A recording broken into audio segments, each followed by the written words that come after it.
Holding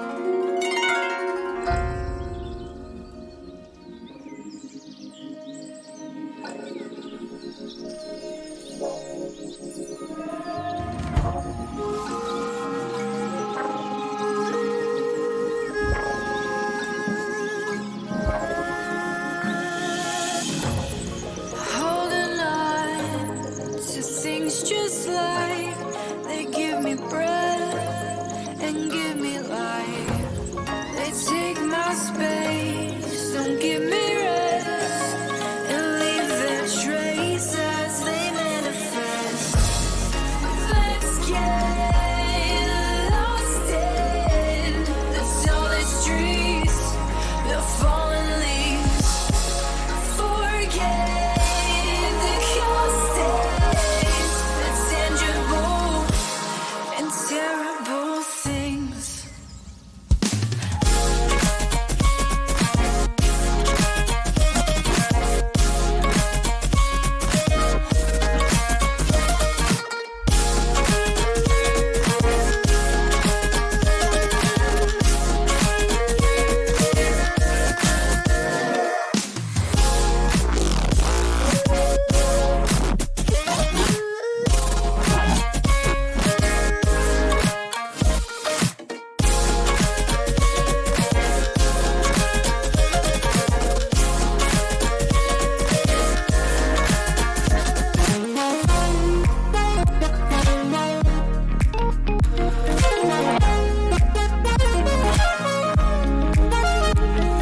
Walking room to room, I see that I have nothing living left.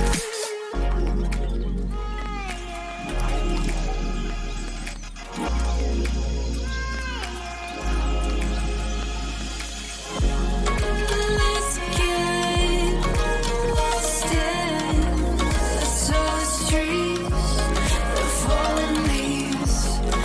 Forget the cost days, the tangible and terrible things. Let's get lost in.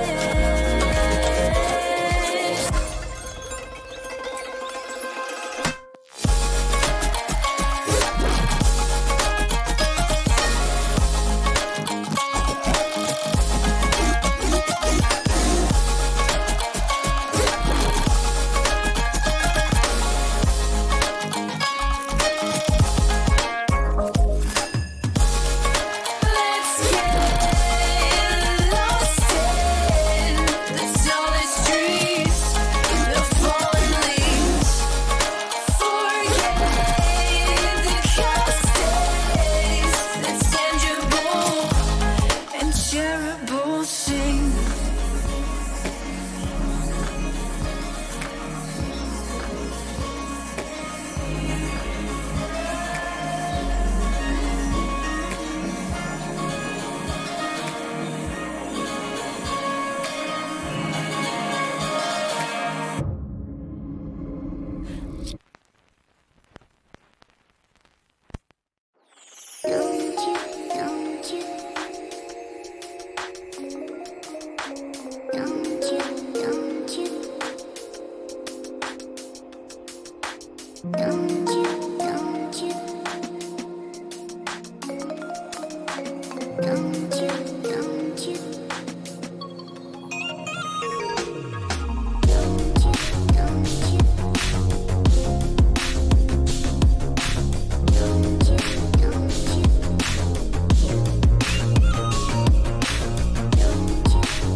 You should know better than to write me off.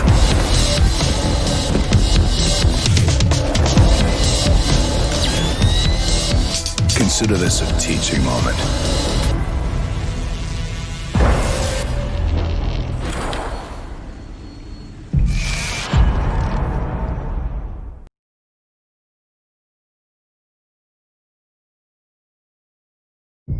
What does gaming sound look like?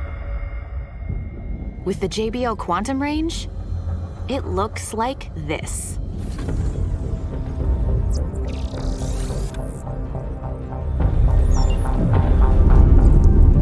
JBL has engineered the most accurate spatial audio in the game. JBL Quantum Surround Sound uses individualized algorithms to keep you fully immersed and equipped to win.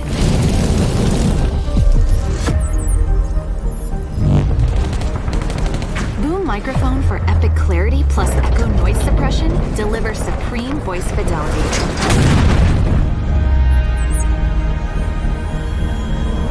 Lightweight, durably designed premium memory foam ear cushions, perfect for epic gaming sessions. JBL's Quantum Sphere 360-degree surround sound and integrated head tracking sensor more accurately positions sounds in the game, a true competitive advantage. JBL's Quantum Engine powers a proprietary PC software suite for personalized surround sound, mic, and light customization.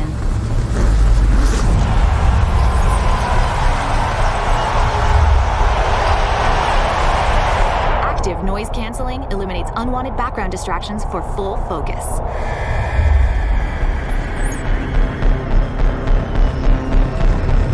Unique game chat features developed for the most popular chat app in the world, Discord.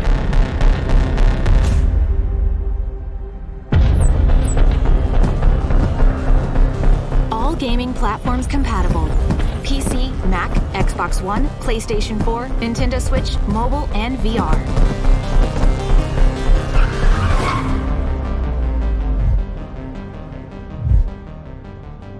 Dare to listen.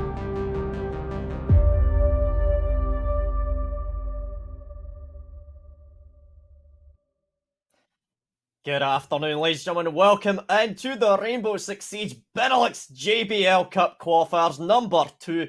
My name is Tracer and I'm joined by Silver. Hello there. You're over on this side of the screen. My friend, how are you doing today? Good afternoon.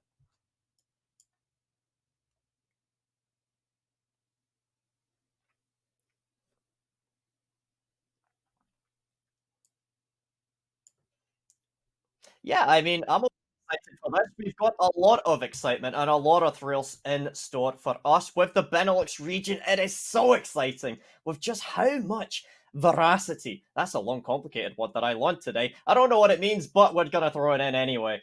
I'm excited for today. We've got a lot of things in store. Now, speaking of store, we do have to point out JBL Quantum are sponsoring today, and we've got one heck of a prize pool in store. If we can have a look at that, we've got a lot. I'm excited about that. Today, as we mentioned, JBL Cup Qualifiers, there's a fair amount on on the line for a lot of these two teams. But I mean, Silver, let's talk about this real quick. What can we expect here? Do we have anything that we should be excited about? I mean, we do certainly have some teams which are, which have a name, especially in the Benelux scene. So if I quickly take a look at which teams are participating, I mean, you have seen Demonic already here on the show. We have seen For Elements. We have seen Team Cultist. There's a lot of potential big teams which could take the win, but we also do have a lot of teams which, to me at least, are not that familiar. So we also have the potential to be surprised today, and this is what I'm really looking forward to. Yeah, I mean, you mentioned it right there perfectly. We've got a nice little balance, a lot of pizzazz with all of the teams involved. We've got teams that we all recognize from Demonic, Team Cultist, absolute regulars from the community. 4 Elements are playing today, as well as a couple of other more interesting teams that we didn't get to see before. For example, Passion, Meta Esports. We have no idea how some of these teams will be playing today. We have no idea what they're going to be stocking up behind themselves with these strats, with the kind of gameplay that we might not necessarily be expecting here. I think we're going to have a lot of fun. But first, we do have our first game for today, and that's going to be 4 Elements versus Wiz Wranglers. Come on, you and me, we've gone back and forth in this tango of death a couple of times here. 4 Elements, what can we be expecting from them? What do they have kind of in the back store for us?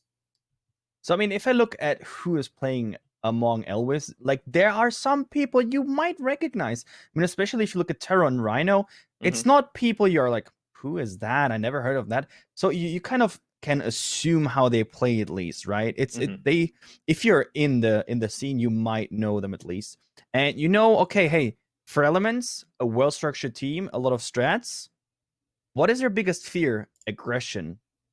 And if a team is able to put that up against them, they're having an easy one. I'm saying it how it is, right? Because if you can play the game in your own speed, you might just outplay them by the fact that you say when you want to push, you say when there's aggression and when there's a more slower approach. And this could be a problem for Elements. On the other side, for Elements also prove to be kind of aggressive when they are needed to. So it could still go in both directions. But Fraser, you have a lot of experience now. What Oh, do you I'm think of this match? excited. You mentioned something there, and I want to talk about it. You are talking about aggression, and that's something that we rarely see from For Elements. But when they bring it out, oh mama, it is aggression unlike anything you have ever seen before. It is like having, a monkey that's on crack cocaine inside of a zoo, and it is just absolutely incredible. The way that For Elements plays is generally fairly regimented, disciplined, and methodical. They like playing the strategy and that kind of slow team play based gameplay. But when it comes, when it push comes to shove and they need to play aggressively, they will bring it out in absolute dividends. And looking over towards players like Chris, we see him time and time again. If he stays alive, if he doesn't die, if he's not the entry kill of the round, well, he's going to be racking up a lot of kills for his cost. But secondly to that, I also want to highlight how with For Elements, sometimes we've seen it, and especially within Clutch, a Benelux kind of tournament that we have previously casted, we saw that they were very capable of, they were losing a couple of rounds, and they pulled it back by having those rush strategies where they went in and they absolutely dominated the performance. They went into the middle of the bomb site. They said, hey, you know what? I think I like this room. I'm going to take it. This is mine. You can, leave. And it worked out perfectly for them, Silver. But Elwes, come on, let's talk about the other team here. You mentioned a couple of familiar names over there. What do we think here? What are we kind of predicting here? I mean, like I said, I think the strength here of Elwes Wranglers is that they are literally in the position of knowing their opponent, and they can assume how they play. Not only assume, no, they can also analyze from the match data they could gather already in the past or from their past matches and kind of prepare for their matchup. See where are the weaknesses, where are the weak spots, where do we need to attack, how do we need to attack, or how do we need to defend in order to just outplay them. I mean, if we talk about players, right, we should not forget about players like Mortar, Dopey. I mean, there's just some strong people in there individually, but, and this will be the big question today, are they able to counterplay a well-structured team? Yes or no? Because, like I said, they are having individual power, but can they make it as a team? Yeah, and I mean, talking about teams, you have to highlight players like Pangoro and Lacania working together in that synchronization. It is a beauty to behold. When you see them time and time again, they prioritize getting that objective-based gameplay down, and they get it down to a T. You see Lacania consistently fragging out when need be, but most importantly, he prioritizes getting the plant down whilst his teammates are able to cover in a post-plant. If there's any map that I would like to see today, it would be a map like Oregon, because, and I'd like to highlight this specifically for Elements, they feel in their element here. You can see them, especially for the kitchen and meeting bomb site. Oh, I love it so much. You can see them going for the post plant where they cover it. They basically plant right on the actual stage itself, and they cover it from backstage, and it's incredible. Time and time again, they pull it through. I really want to see that being brought out. Pangoro on a Kappa, it's glorious. But we're going to swap on over, and we're going to talk about some of these players in a little bit more depth, aren't we? Absolutely. And what a nice transition is that. Now let's first talk about For Elements. We know them, but let's just talk about them one more time. The famous 5-sec Pangoro, Robinchu, Chris, One Tap, and Lucania. In the end, building up the team For Elements. Like I said, we cast them already a bunch of times, but the talent in this team stack is just incredible. Yeah, I mean, we see them time and time again. Pangoro, the incredible IGL, and a pretty good flex player at that. Not the best, because that's going to be going over towards Robinchu. And I can't talk about this player enough. These players, time and time again, they absolutely frag out, they gun, and they are so incredible to watch. It is like a dance of death watching these players. Krez, on the other hand, usually at the bottom of the scoreboard if he is dying early, so I'm going to be all eyes on him to make sure that he's getting those entry frags. The Ash Jaeger main, you see him on G Fuel 9 times out of 10, he is gunning it. But the question will be right now, Silver, do we think he's not going to be doing that, or do we think maybe One Tap might have to step in for that? like I said, it really depends on which map we're going to see. If Four Elements has the comfort on being on a bigger map, on a more strat heavy map, like I mentioned, for example, Oregon, they don't need to individually step up. They can play the map in their own speed. They don't need to aggressively peek something or whatever. They can play the map in their own speed, and then just the composition already is winning them the game, probably. But if they play something like Coastline, everyone has to be there on the table. Everyone has to deliver what we're used to seeing from them, at least somewhat used to seeing from them, and play the game to the full extent. Now, looking over towards the side of Elwiz Wranglers, they've got a fantastic name, and I do love that, but one name that I do like a little bit more than others is definitely going to be Kerry. I've seen this man before. He is honestly like John Wick, but, well, I don't know, probably Dutch. It's a Benelux cast after all, it probably is, let's be honest. But anyway, let's talk about this. We've got Mortar, TW, we've got Kerry, Terra, and Rhino. And a couple of these names you did point out earlier on, so I'm going to pass this over to you, my wee kind of Elwiz Wranglers expertise. How are we feeling about this? I can just, I mean, it's gonna be a big question mark for me today. I know individual performance by Elwiz Wranglers is insane, but, and this is again the big question I have for this evening: are they able to work as a team 100% on the same level as For Elements? For Elements being really an insane team for a long time, they know each other very well. But can Elwiz Wranglers cope with that? Can they bring everything they need to the table? Are they able to face that? That is the big question for me. I do think they can, but I'm not sure if they're able to continue doing that over the whole length of a match. The first time I ever saw Kerry playing in a match, he got an ace as Thatcher on Oregon. So I'm really hoping we're going to be seeing some of that gameplay. We're going to swap back over to our wonderful faces and Silver. Hello there, how are you doing? I hope you're having an incredible day. You know what is going to lighten your day up? It's going to lighten everybody's day up. We're going to talk about the map bans. And as you see down there, this is so important. It determines basically which map everyone's going to be playing, and we're seeing that Villar has been banned out by Elwiz, which is interesting considering that's a 4-element map. I do like that theme park also going out as well. For Elements banning out Cafe, Coastline, very logical, they're not very strong on that map, and we're seeing Oregon being brought out. Now, before I talk about the things I'd like to talk about, Silver, do you have any thoughts about these map bans in particular? I mean, it's interesting to see Elwiz Wranglers banning Villa early on. They do seem to do their homework. They seem to be prepared for it today. I mean, we have seen For Elements really strong on bigger maps. That's why they also then banned Theme Park. Interestingly enough, though, we are not seeing Clubhouse, the most popular map apparently in the Benelux scene, but Oregon, which is again a big map, which tends to go in favor of strat-heavy teams. That's a little bit surprising to me. But what are your opinion about that? What is your opinion?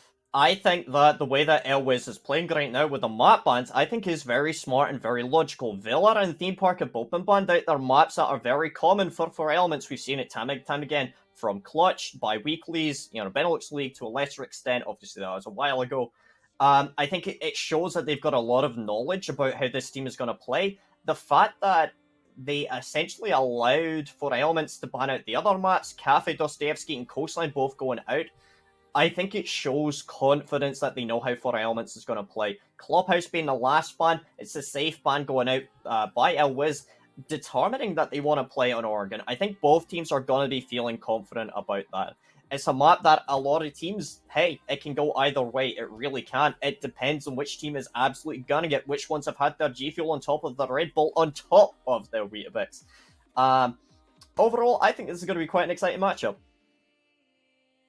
I mean, absolutely. But what are these people playing for? What are the teams fighting for? Should we maybe take a look should we take a look on the prize pool? I mean, JBL coming in clutch, literally, and I don't mean that kind of ironically. No, they are providing an insane prize pool. I mean, the third place, every player of the team, 5 people get the JBL Quantum 400 series headset. Second place, every player of the team, 5 in total, get the JBL Quantum 600 series headset. And the winners do not only get the JBL Quantum 1 headset, no, they also qualify for the group stage. Yeah, and exactly as you mentioned there, we do have the Benelux Cup coming up in the next few weeks, but before we get there, we need to get into Oregon. It's going to be our map for today to start things off, to kick things off in a flurry. We're going to be looking towards 4 Elements versus L-Wiz Wranglers. We are going to be looking at this. We may potentially have to go for a rehost. We are already having a good start to today. We will be going for a rehost. Don't worry, ladies and gentlemen. We're going to be going back to our faces. And, well, if it's not going to be a Community Cup without a couple of technical difficulties, welcome in. This is great. I mean, happens, right? Yeah. This is live producing. This is not pre-captured. We're not just watching something which already took place. No, this is live for you guys out there to enjoy. I like that. That's a very diplomatic answer. I'm basically just dobbing in our observer. Our wonderful observer, I should point out, is known as Shrikle.brtl. That's his Uplay username. If you ever see him in game, yeah. But anyway, Shrikle, incredible observer, always comes in and kind of produces with us. We've got an incredible production team just involved here, from the producers, the observers, my wonderful co-caster over here. I'm not on about Silver here. I'm actually on about Jimmy. But regardless of that, come on. At the end of the day, it's live producing. Sometimes it goes wrong, but it just means I can stare at your face for a little while and we can talk about JBL. As we mentioned, it is the primary kind of sponsor for this cup. They are graciously supporting our competitive community. They are allowing us to have some competitive matches. They allow me and you to have a bit of a banter whilst we absolutely mock and flame our dear poor wee observer, who unfortunately had a slight issue there. But Silver, do we have any predictions here about Oregon? How could it have gone? We did see the Montaigne going out by one of the teams. What else do you think we could have been seeing banned out there?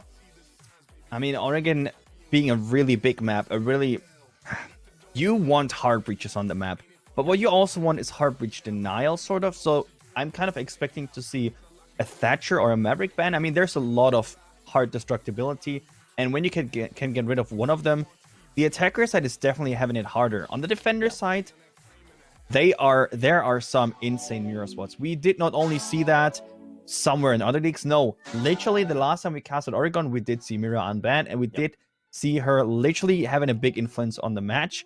So I kind of guess that we see Mira banned, and maybe, I mean, Echo being one of the most banned operators as well. So that's kind of my prediction. But what is your feeling? I mean, Oregon, often played map, at least lately. What do you think? I'm definitely going to agree with you on the Thatcher ban. I feel like out of Thatcher and Maverick, it's more likely to see the Thatcher taken off the board, especially as the second attacker ban, Montaigne ban going out first. It's going to mean that one or the other will be let through. I'm inclined to believe that will likely be the Maverick. Generally speaking, you see Maverick being banned out second, if Thatcher's already been banned out. Secondly to that, Mirror could be quite exciting. We don't usually see 4 Elements playing it. And looking over towards L-Wiz, I don't think it fits their playstyle. So whether it gets let through, I think it could go either way. I think regardless of whether it's banned or not, I don't think it's really going to influence it. But that's the thing. That's the excitement for Siege, is that it could. We have no idea. These teams, they could completely throw the strat book out of the window. And we have no idea what they might bring for us there. I would like to see, maybe some exciting bans coming out here. Maybe the Echo gets banned out as per standard, as you mentioned. Potentially maybe a Maestro. We know how important having these kind of, anchor operators are. We know it's so influential. Having these operators that can deny the plants, but also lock down an entire area of the map. So I think a Maestro blade could be quite exciting. But Silver, come on. Montaigne ban going out, what could that mean for the teams involved? It's definitely an interesting one. So, why do you ban Monty, right? You're basically afraid of long hallways. You want somebody to go, in front of you guys, clear the area, or you want to use him as a living drone so he can, on himself, clear out a whole area on his own. And this is why you want Monty, but why do you want to ban him? Well, I mean, obviously, if you are facing him, you're having a lot of problems, because if you don't have a proper crossfire, you're having a hard time. I say it how it is. And I think 4 Elements banned Monty, right? I believe so, but to be blunt, I'm not paying attention. And I'm the analyst here, I'm supposed to be paying attention. I'll be honest, I do feel like a Montaigne ban would be quite smart. especially when you consider it completely negates the usage of shields. You very rarely see Fuse being brought out. I think in the entire year so far, I have yet to see a Fuse shield being brought out in competitive play, at least of which I have either cast or provided analysis of. Secondly to that, you do sometimes see Blitz coming out, but it's not used in the same manner. Usually when you're bringing the Montaigne out, that is used as the focal point for your attack. As an example, for Clubhouse, you usually see them trying to take in through blue or through dark, or alternatively maybe in through catwalk, and you're allowing your entire team to stack up behind you. You're a constant stream of information and intel, and you just don't necessarily play like that with the Blitz. With the Blitz, it's a lot more.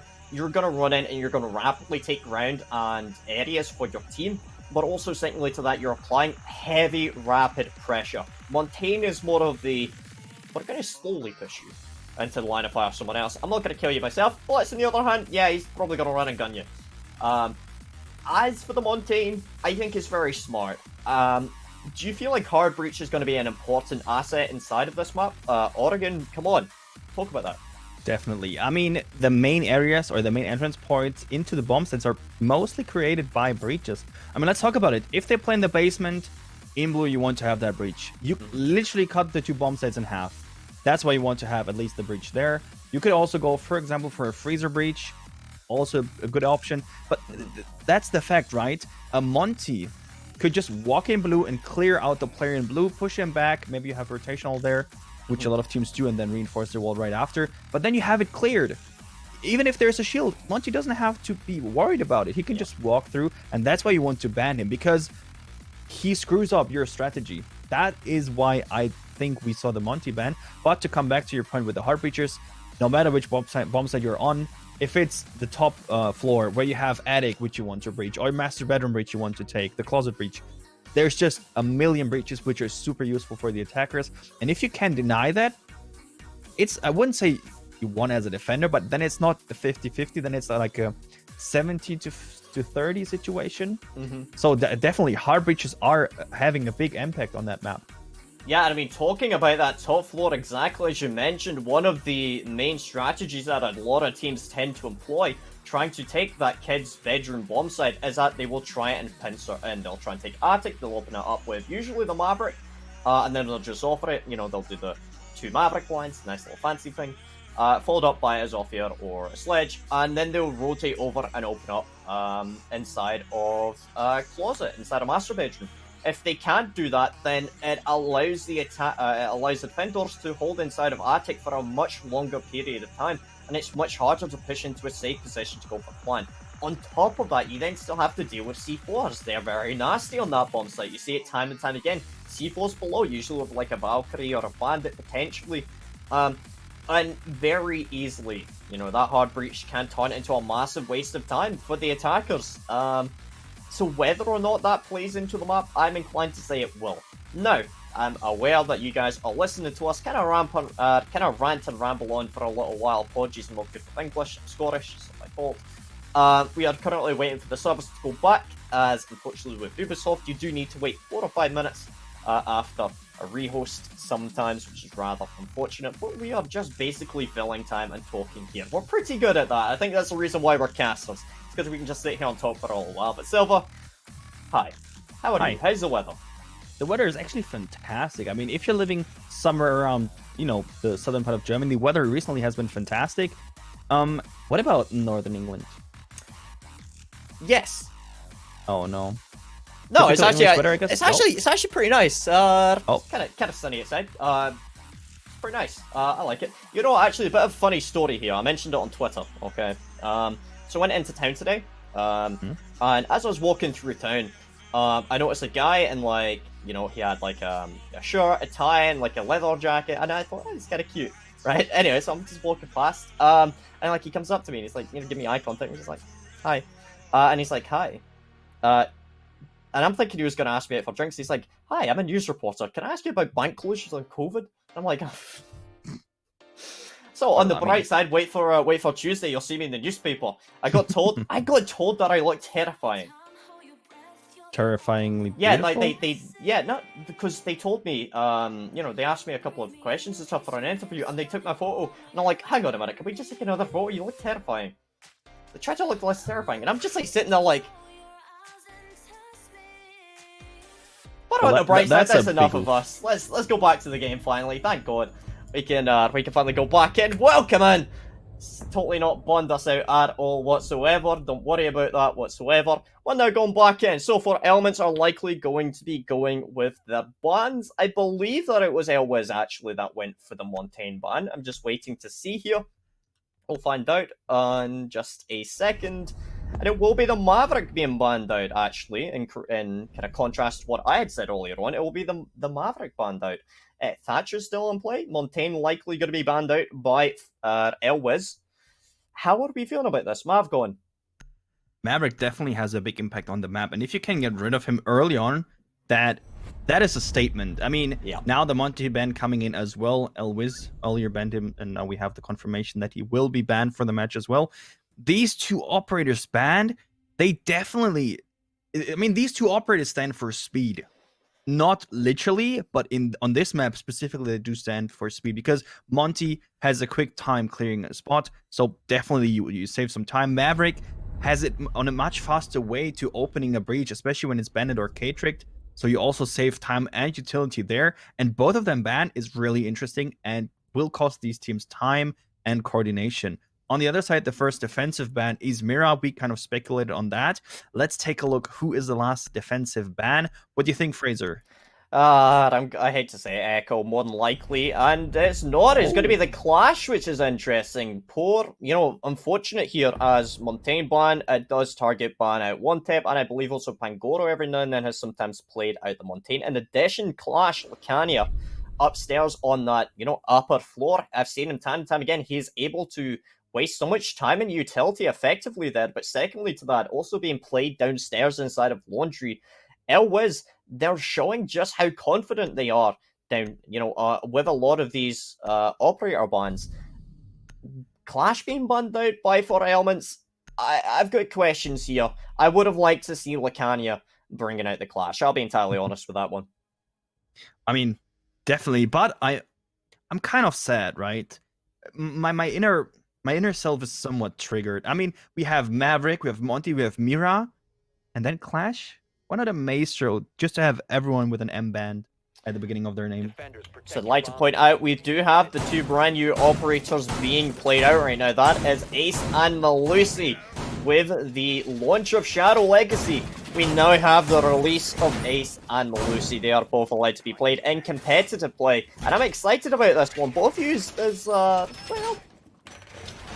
little kind of additions to the team that complicate things for the other side quite a fair bit. With Kerry playing the Ace, that's going to bring 3 Selma gadgets. That means essentially you will likely be able to open up 3 walls relatively quickly, which is definitely going to be very dangerous for the side of 4 elements. But in contrast to that, we do have one tap bringing out Malusi. And that gadget, the Banshees, can be used to effectively deny any meaningful push, or at least rapidly slow down time. Looking over towards Chris, who is already going for a spawn peek. I spoke about this guy earlier on. This is what I'm afraid of. I'm just terrified right now. I'm honestly scared. I mean, he does need to show the early presence around the map. He wants them to be aware, hey, there's somebody around, we need to clear him, otherwise we will probably face him later on and he will shoot us in the back. So, oh, and he has already an influence as he downs Reno, as he downs the Ashe. That is not the typical Ashe player we see. With a little bit of help from one tap Hack, they are getting the first little win at least already in the first, not even minute yet. And I do like that we see a lot of pink scopes coming in right here as well. It's definitely an interesting color, but, nevertheless, a really nice color to be shown as your scope. Yeah, and exactly as you mentioned there, Rhino being only on 20 HP remaining, it means that he needs to be very careful to make sure that he can use all of his gadgets correctly. The Thatcher MP not having the same effect that it used to. before Shadow Legacy. You do see that the Jaeger ADS there is only disabled. It's not fully destroyed. Mr. P needs to be very careful in case anybody tries to push up behind him. So we do see Mr. Fridge going even. It's going to be Chris getting the first kill onto Rhino. That was the Ash dead very early on, as you mentioned. I was able to get rid of the shield, but the reinforced wall has now gone up. I'm looking over towards Humberto right now. Looks like he'll likely be trying to go for that Fridge take, or that freezer take that we mentioned earlier on.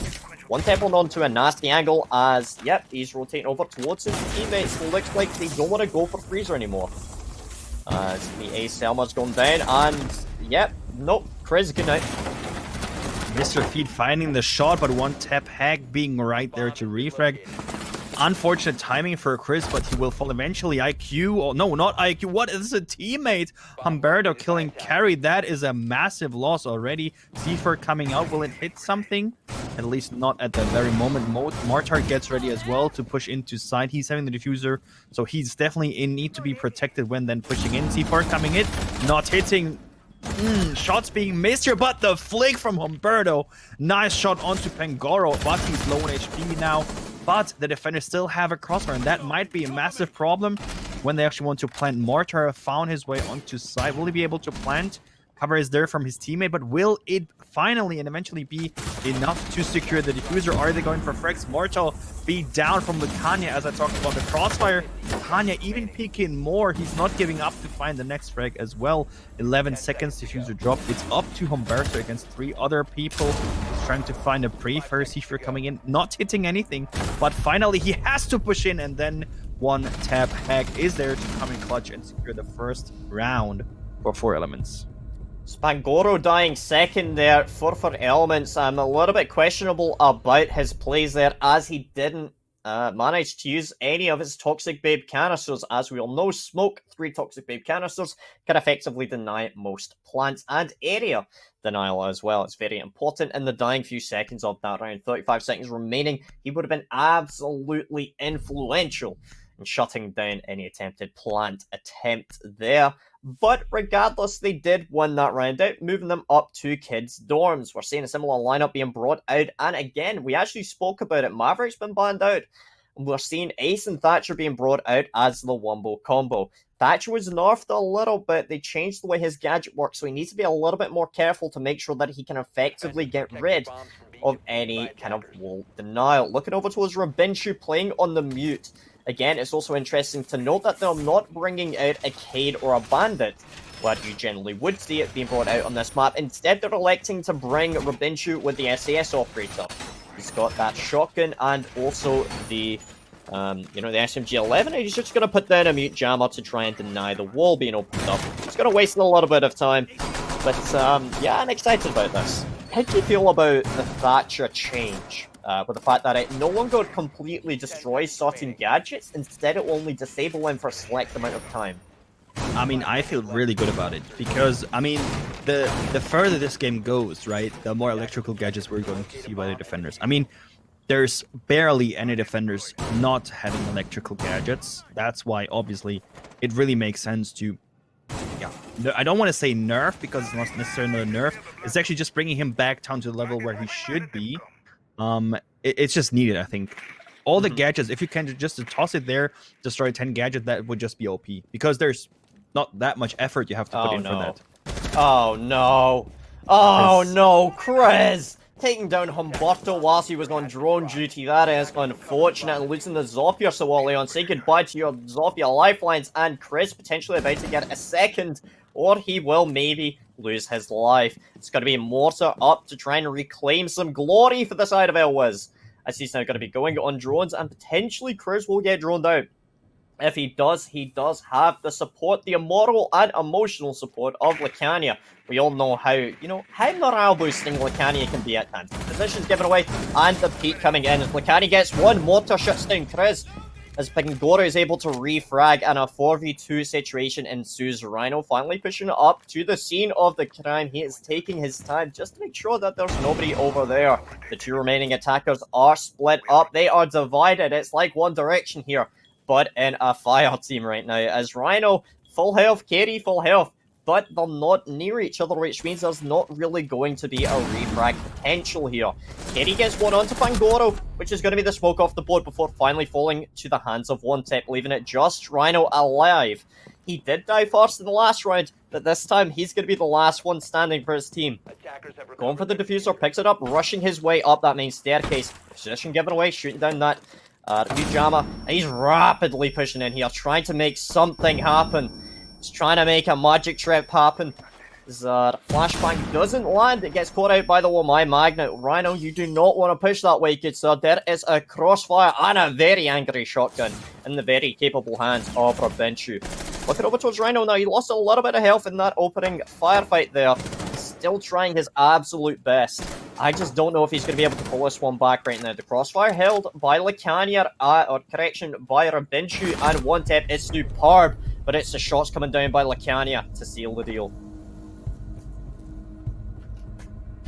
Massive round once again for 4 Elements, and let's just point out it's the second round where every attempt by Elvis was just shut down, and this is exactly what we've been talking about before the match. I mean, 4 Elements is setting up crossfires, they're setting up a strat, they're setting up a roamer, and if the roamer needs help, if there's something which lacks of support, they give that person, they give that crossfire, they give the flank the support needed, and then they turn it around, even though it looks really not good. I mean, let's just talk about Chris being stuck in the little room there. I think it's called CCTV. I'm not too sure about it. Security.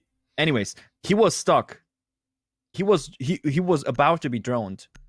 With more time, he would have been dead. There would be no way around that. But Lucania coming in and at least getting the trade for it was massive.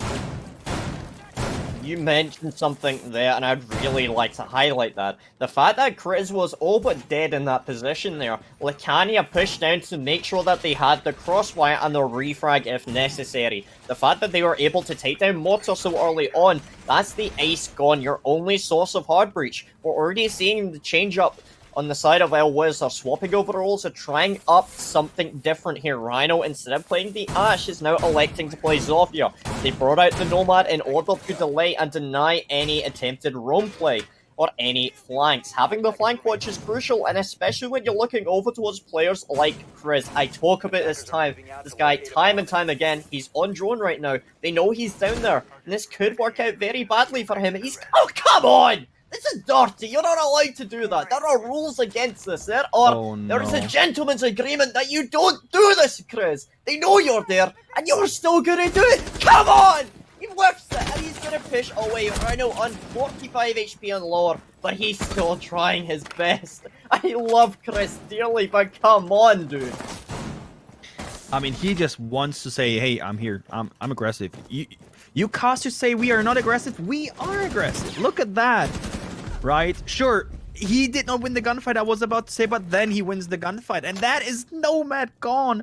No! You want the Nomad to be safe, to be protected, so later on you can shut flanks, but no! You mentioned it there perfectly. The Nomad wouldn't have had any time to put down these air jabs. That aggression by Chris, this is what we need to see more of. We talk about it all the time. This is the aggression that we need to see being brought out. Base Thermal's going down onto that main wall, but the impact trick is going to destroy it. It's going to leave the wall half opened up. Mr. Fee taking a little bit of damage there, but as the IQ she is, you know, she's still able to tank a little bit there. We do see the Valkyrie cam finally non-disabled there. That's nice to see. As I'm wondering whether Rabenchu's got another impact grenade left available. If he does, he might be able to deny that wall being opened up, but Mr. P's going to fall to the hands of Lacania on that Valkyrie MPX with the C4 likely still in pocket here. Rabenchu finally able to get the kill onto Kerry, but he's on precariously low health. We're seeing the flank coming up by Chris. This is what we're talking about earlier on with the Nomad air jabs. This is why you need them. This is why Humber2 needs to stay alive. Chris in a perfect position to deny this push coming in by Zofia, who's likely very much unaware of the position of Chris. He just needs to play here very slow, very passive, hold the angle as Rhino is just holding on to that flank as One Tap falls to that M762. I'm still looking over towards Chris. I know he can make this one happen. I very highly doubt that Rhino is going to be aware of his position.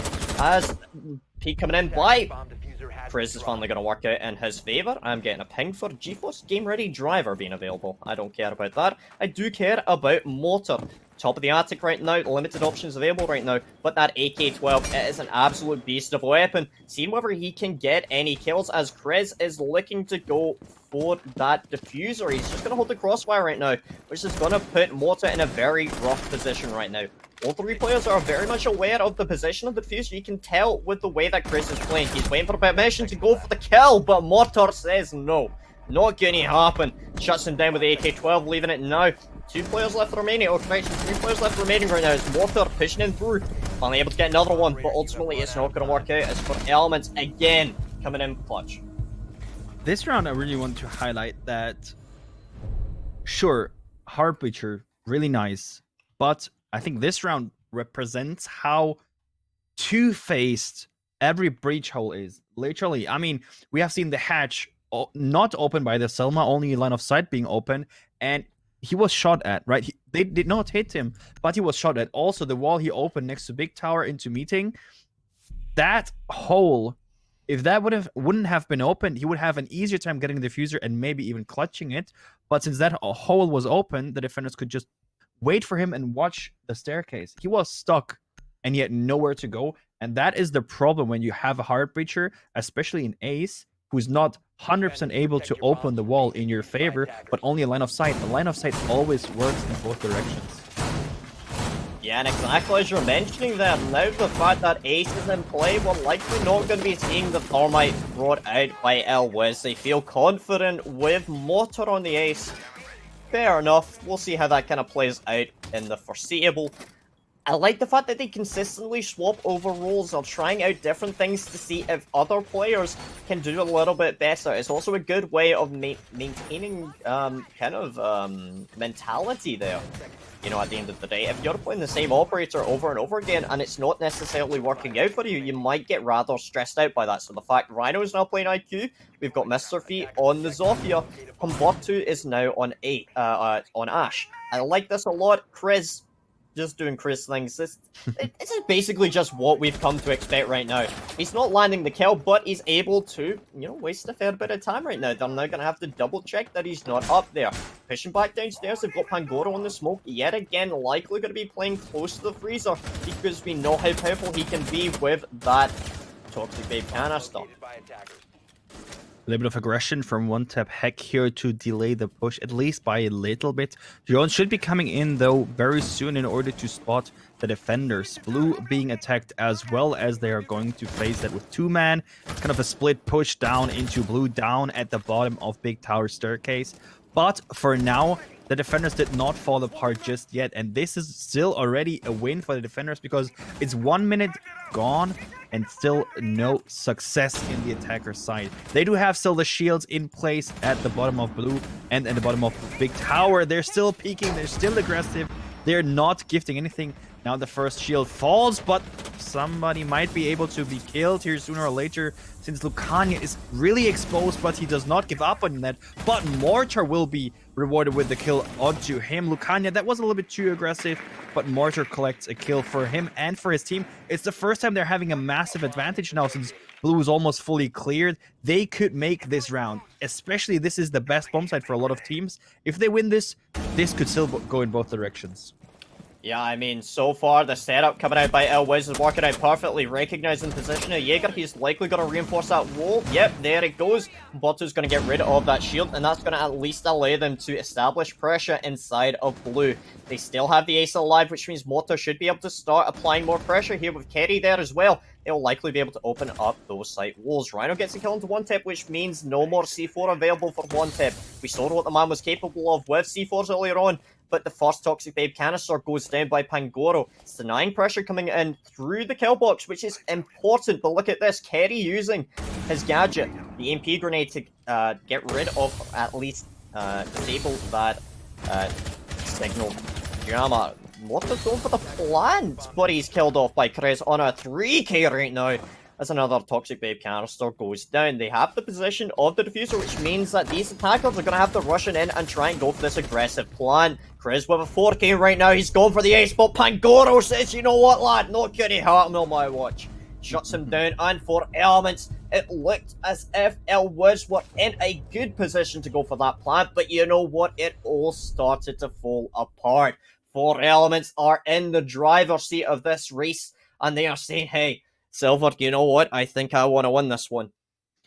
I mean, over and over again, I can just highlight it again. The way 4 Elements plays is really strong because they are setting up many different angles. They're literally spreading out the defense over the full basement. They're holding blue. They're holding big tower staircase. They're holding obviously the bomb site itself. They're holding bottom main stairs. They're holding freezer. They're holding everything because then even if somebody dies, they still have enough crossfires to cope with the line of sight of attackers. The attackers gain, but the problem with that is obviously for the attackers, you do need to clear more of the map. You can't just go for a big tower in blue because then you're faced, for example, the freezer crossfire we just saw by smoke coming in. And this is fatal because you can't go into site and plant safely. You just have the chance to get pre-fired by, for example, Chris with the insane gun of Jaeger in his hands and just collecting a 4K. This is why this map is such a big problem for a lot of teams because it needs a lot of coordination because you can't just go in from one side and win the round. This is not, I don't know, this is not coastline, right? Where you can make it easy or quick.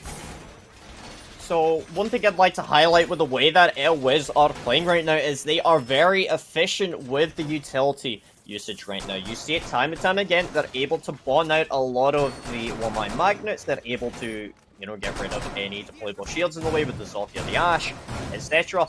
And as well, Kerry with the EMP grenades, enabling and facilitating Mortar's Ace Selmas to go down. I do like that. I feel like Elwiz right now are just simply struggling in terms of the mechanical gameplay. You see it, they're struggling to deny the kills coming down by players like Chris, like Lacania. As Chris, I'm talking about him right now and he makes it happen. Mortar off the board. That's your only form of hard breach gone. This is a major loss. Normally on this map, you see 2 forms of hard breach being brought out. Usually that is like a Maverick and a Habana, or a Maverick and a Thermite, etc. The fact that Ace is the only one left, you know, on this lineup here, this is massive. That's a massive loss right now. We do see the C4 going out. It's going to land onto the windowsill, but it's not going to land onto Mr. Feet. Kerry gets a kill onto one tip as Humberto lands a second onto Rabenchu. Much better position now as Pangoro starting to get a lot of damage down onto him as Kerry falls to the hand of Chris. Again, double kill going down by him. This is why you need the Nomad to be deploying these air jabs in advantageous positions. The problem is, there's so many windows, there's so many doorways, there's only so many air jabs. What I do like about this round, they are definitely now going for a multi-phase attack. I mean, they're being shut down by Chris early on just because Chris has an insane gun skill, but at least they're trying, and I like the way they adapt to this game. This is still a defender-sided map. Let's not forget about this statistically, but they're still able to turn it around to a 4-2 and then win on defense as well. But for the moment, it looks really, really good for both teams because everything is still up 3v3 situation. Some people have massive HP losses already, but for the moment, it seems like they're stalling out. Elwiz seems to stall out. They're not too sure where the defenders are. They're not too sure where they want to attack from. They're not too sure how to cope with these crossfires, but they do need to figure that out because time is definitely ticking down and not in their favor. I do like the setup coming out by Elwiz. They stacked up inside a trophy to try and go for this execute. Toxic Babe canisters going down to delay that, and that's giving the game away. For Elements, they know exactly where they're going to be coming from. You see the IQ repelling up to the top, likely going to be going over toward either the master bedroom balcony or potentially even the double window here. Crossfire being set up here. This is the important thing right now. Rhino on this crossfire should be able to provide at least some more additional pressure to allow Elwiz to start pushing in towards this bomb site. If they can take down that smoke here, it's going to allow them easy access towards that A bomb site. They could potentially go for a plant inside of the games room. He needs to be careful of the crossfire as Rhino gets a little bit of damage down onto him. The crossfire here by Chris and Pangoro is picture perfect right now. This is what you need. This shows the experience that these players have, and it works out perfectly as Chris and Pangoro take them down. Lacani getting in right in the middle, and that is the experience and the caliber of this team showing abundantly. I mean, you just pointed out before this run actually started, and I just want to highlight that once again. It's beautiful how Elvis drains the utility of the defenders. I mean, we have Jäger and Wamai, and they still use Sophia perfectly. Mhm. Even though you lose one or two people early on, which have grenades, flashbangs, whatever to drain utility, they still say, okay, hey, we lost now, but we need to be very efficient with the rest of utility we have, and they are. And this is what I really like, because getting rid of these shields, I mean, to be honest, a shield is like a mirror window in the current meta. You can sit there, watch into the hallway, and then peek whenever you want to. It's basically like you play Mira. It's really important to destroy this sort of utility, because then you have it easier to enter the bomb site. And I really want to highlight this. I've never seen a team against four elements being that efficient in draining the utility and using the utility efficiently against them. Speaking of utility, let's look over to the side of 4 Elements, and the sheer amount of plant now they have available right now is quite a fair bit. You've got Pangoro and OneTap both playing on the Smoke and Echo, respectively, in addition to a C4 in the capable hands of Licania. It shows that, hey, they're prepared for a plant to go down, and the fact that they're bringing so much utility to try and deny that, I'm imagining we're likely going to be seeing Pangoro playing upstairs. That's a usual position. Usually you'd play with a Smoke or a Mute upstairs on that top floor, playing with the shotgun. But we're seeing Chris playing as aggressively as ever. He's going to be going out for a wide charge, and this is going to work out perfectly for him if they're not aware of his position. But look at that! Mortar shuts him down. He says, shut up, sit down. This is my round. We're going to pull this one back. Mortar on fairly low health, but it's Chris off the board. One of the most aggressive players I have ever had the pleasure of casting. Just time and time again, he is the epitome of an Ash Jaeger main here. And getting rid of the fragability is super important now. Chris, the massive sort of force pushing 4 Elements further and further and further forward, is now off the leaderboard. Elvis, man count advantage. Sure, Mortar took a little bit of damage, but they do have now more guns facing at the defenders than the defenders can face back at them. If they're now efficient in draining the utility, in clearing the map, in reaching the bomb site, verticality also being a massive factor, and there it is. They are playing this efficiently. This is a very beautifully played run already, and it's not even over, but this looks like a completely different team. Elvis seems to finally get the hang of how 4 Elements plays and kind of is able to cope with it. Yeah, exactly as you mentioned there. Multiple players going down in the side of 4 Elements, and it shows that Elvis have learned from the last time. The verticality that they've established so far has been exemplary. Looking over towards how they want to play here, it's clear that they're trying to establish dominance of that B bomb side. Secondly to that, they're then going to apply pressure and burn out any utility available here. 1 minute 15 on the clock as OneTap's finally able to pull back 1 kill as Licani gets a second onto Humberto. And that's slowly starting to fall apart here as Rebenchu finally taken down and killed off by Mortar. Still in their favor right now, as OneTap on very low health. All eyes will be towards Licania right now. If he can pull this one back, it's gonna be a 1v3 situation, as Mr. Feet finally shuts down the Echo. Licania T5, he can make this one work, but he's surrounded on all sides right now. He's all by his lonesome. I don't know whether he's going to be able to make this one happen. Pre-fires across, but doesn't land onto anybody yet. He still has a C4 in pocket, which means he could potentially deny a plant through that. Mr. Feet is still inside of the kitchen as Licani takes in carry. Mortar's now going for the plant with Mr. Feet trying to cover him. That with that AR-33 is going to work out perfectly as that C4 does not land. Finally, Mr. Feet kills off Licania, leaving Elwiz with their first round in this game. They are still in this fight here, Silver, and they still want to win. I mean, it took them a little while until they finally got into the match. I mean, let's not lie about this. This is the first match of the day. Maybe you had no time to warm up because you have to go to school or you work, whatever. They got the first round. They have tasted win now, and I guess they want to take it. Like said earlier, this is a defender-sided map regardless, but I like that they learn. I mean, honestly, I was curious how they play, especially on a strat-heavy map. It didn't go out well at first, but they won a round. And I tell you how it is. Winning one round is already enough to win the match. Sure, 5-1 does not look promising at all, But trust me, now when they're on the defensive side, they will have the energy. They got one win, they want more. They want to win these tasty JBL headsets. I would like to point out a couple of things with this lineup right now. Elwiz, they swapped out from the Wamai over to the Malusi. With the amount of projectiles on the board now, 4 for elements, questionable about that. You've got to deal with 2 frag grenades from one tip. You've got 4 projectiles from Kriz, plus 3 EMP grenades and 3 flashbangs for Pangoro. TLDR, that is a lot of munitions and a lot of throwables right now for elements, and it was, they're only going to be relying on carry. Usually, you'd be bringing out the Wamai to try and counter that many projectiles. The fact that they've gone in lieu of they've gone with the Malusi in lieu of the Wamai, I'm curious to see how they're going to be playing with the Banshees. Also, Pangoro playing in the Thermite instead of the Ace, sticking with the good old reliable. Okay. I'm excited about this. This time it's not Chris, no, it's Mortar being aggressive, and this is what I really like. They say, okay, hey, you can play aggressive, but we can do so as well. We don't care how you play this map. We are playing the map the same way. Yeah, exactly as you said here. We're likely going to be seeing 4 elements going for that attic take. Yours, you see 2 players stacked up in there with another person on the master bedroom balcony. That's going to be one tip who's on fairly low health.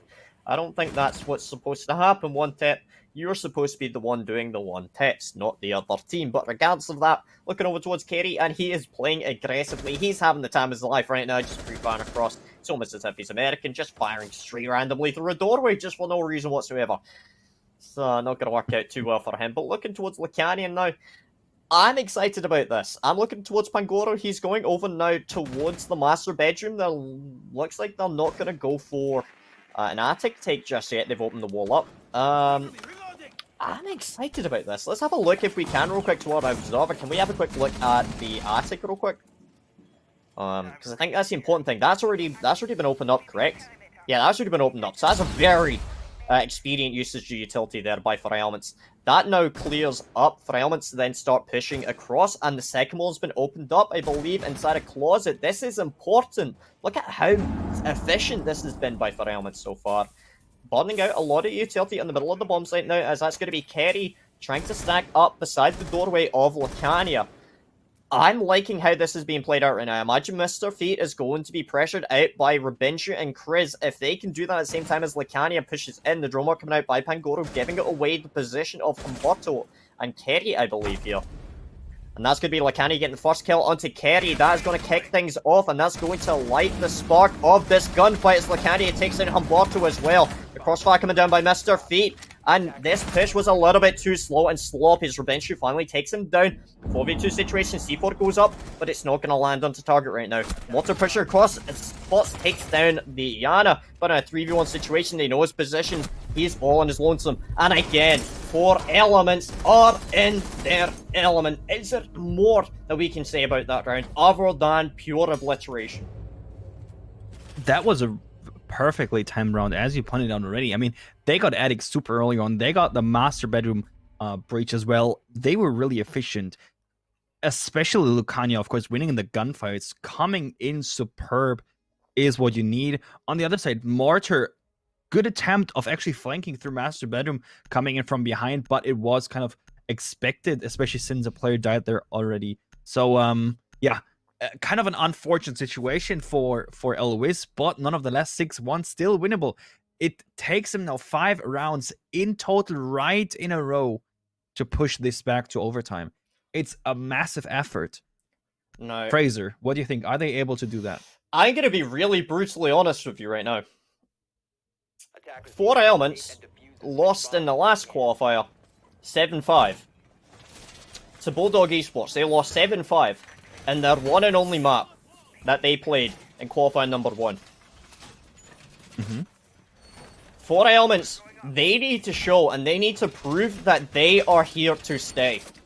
They need to prove that they can hit that first place or second place today to even have a chance in that final. They need to prove that they are in it to win it. And right now, this is quite literally the 4 elements that we have been waiting for the past couple of months. This is the team that is so active in the Benelux League. This is the 4 elements that we so love. looking over towards Elriz right now, I'm really concerned because I'm looking towards some of these players that consistently frag out for their team. I'm looking at Kerry in particular here because I know what this man is capable of. And if he's struggling against 4 Elements, I think it just goes to show the power that some of these players are keeping up right now.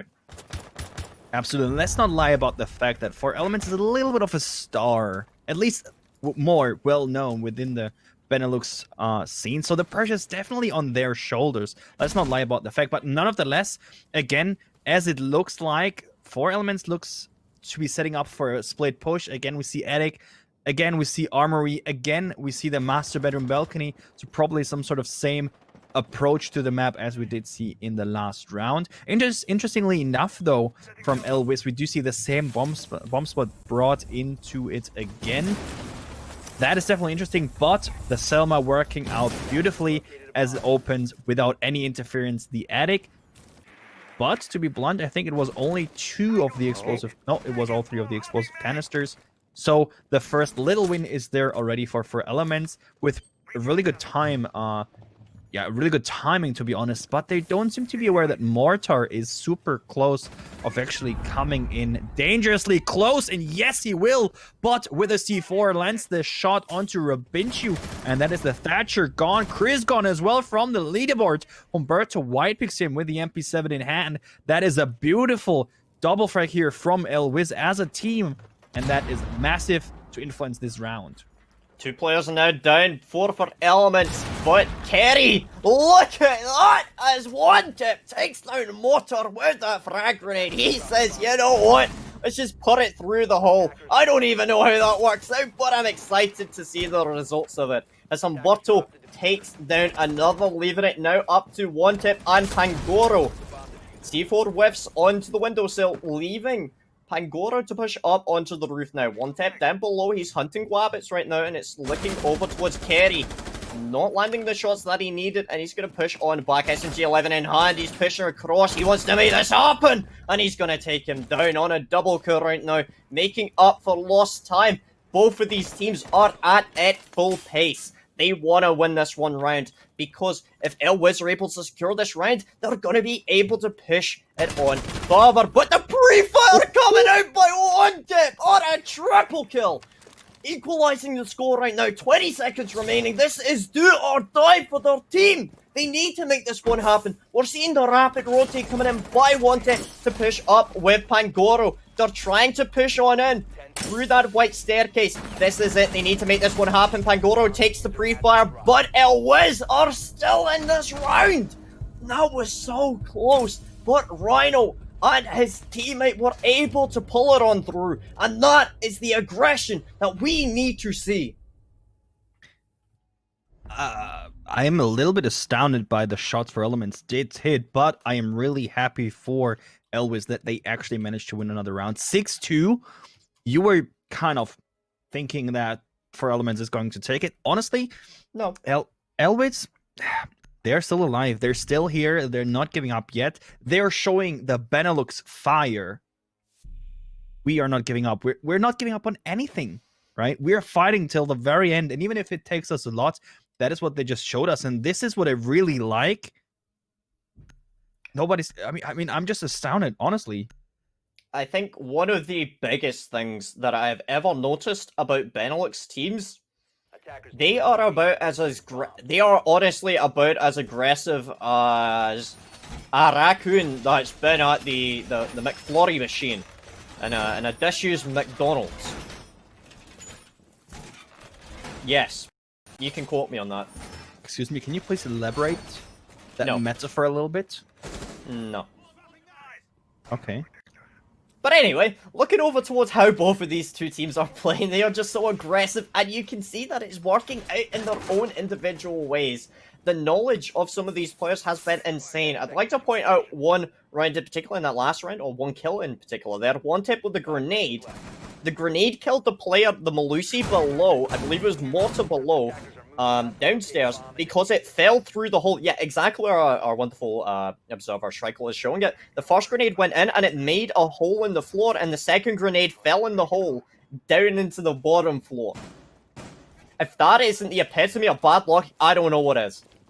I mean, especially with the current shrapnel system, it would have still dealt damage to him, right? Because how grenades work right now is, even though there might be a wall in between you, how also frag grenades work in real life, they are emitting shrapnels, which actually are more, a problem to the people around than the actual explosion itself.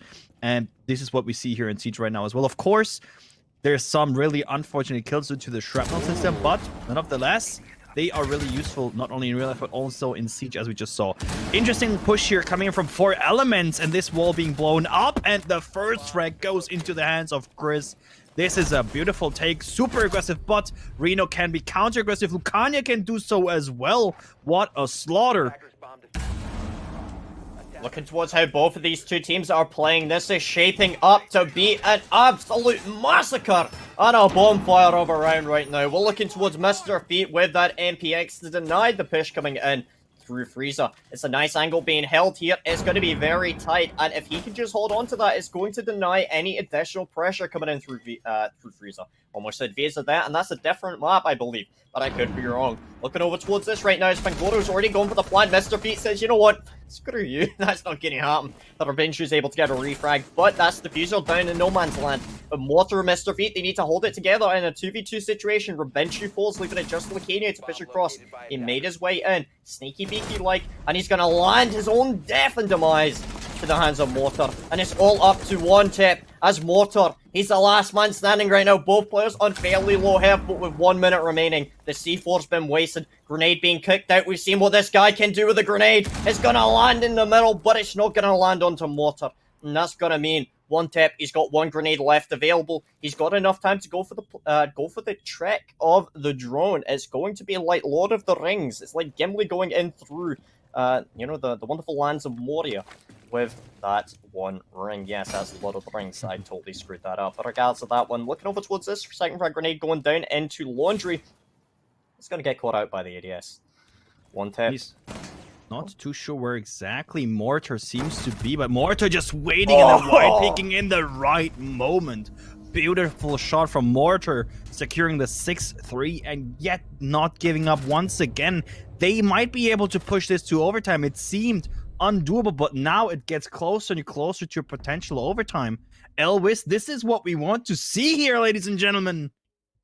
This is it. At the end of the day, this is a best of 1. Both teams need to win this one out if they want to be in that final, and I think both of them want to be there. Looking at how both of these two teams are playing right now, neither of them want to give up, and if it's gonna go down, then it's gonna go down in a rather bloody and gory fashion. Looking at how both of these rounds have gone so far, it has been down to the wire. Unfortunately, I don't have my glasses on right now, so that's kind of a bit of a fuzzy wire. Looking at it right now, Kitchen Dining is going to be the next bomb set, and I'd like to point this out right now, actually, if I can. It's not Kitchen and Meeting, and the reason why that's so important to me is because for Elements, that is one of their strongest bomb sites to attack, is Kitchen and the Meeting Room. Time and time again, they're able to push in, and they're able to take the top floor, and then they push in and take Meeting from the back tower. The fact that they completely disregard the Kitchen bomb site in favor of taking, control of the back, and the fact that Elvis aren't playing that, I think is rather, I think it goes to show the knowledge that they have against for Elements. Absolutely. But on the other side, of course, the way you approach Meeting and Kitchen is completely different than the way Kitchen and Dining is approached by the teams. So they're kind of trying to screw up for Elements. On the other side, for Elements is super well structured.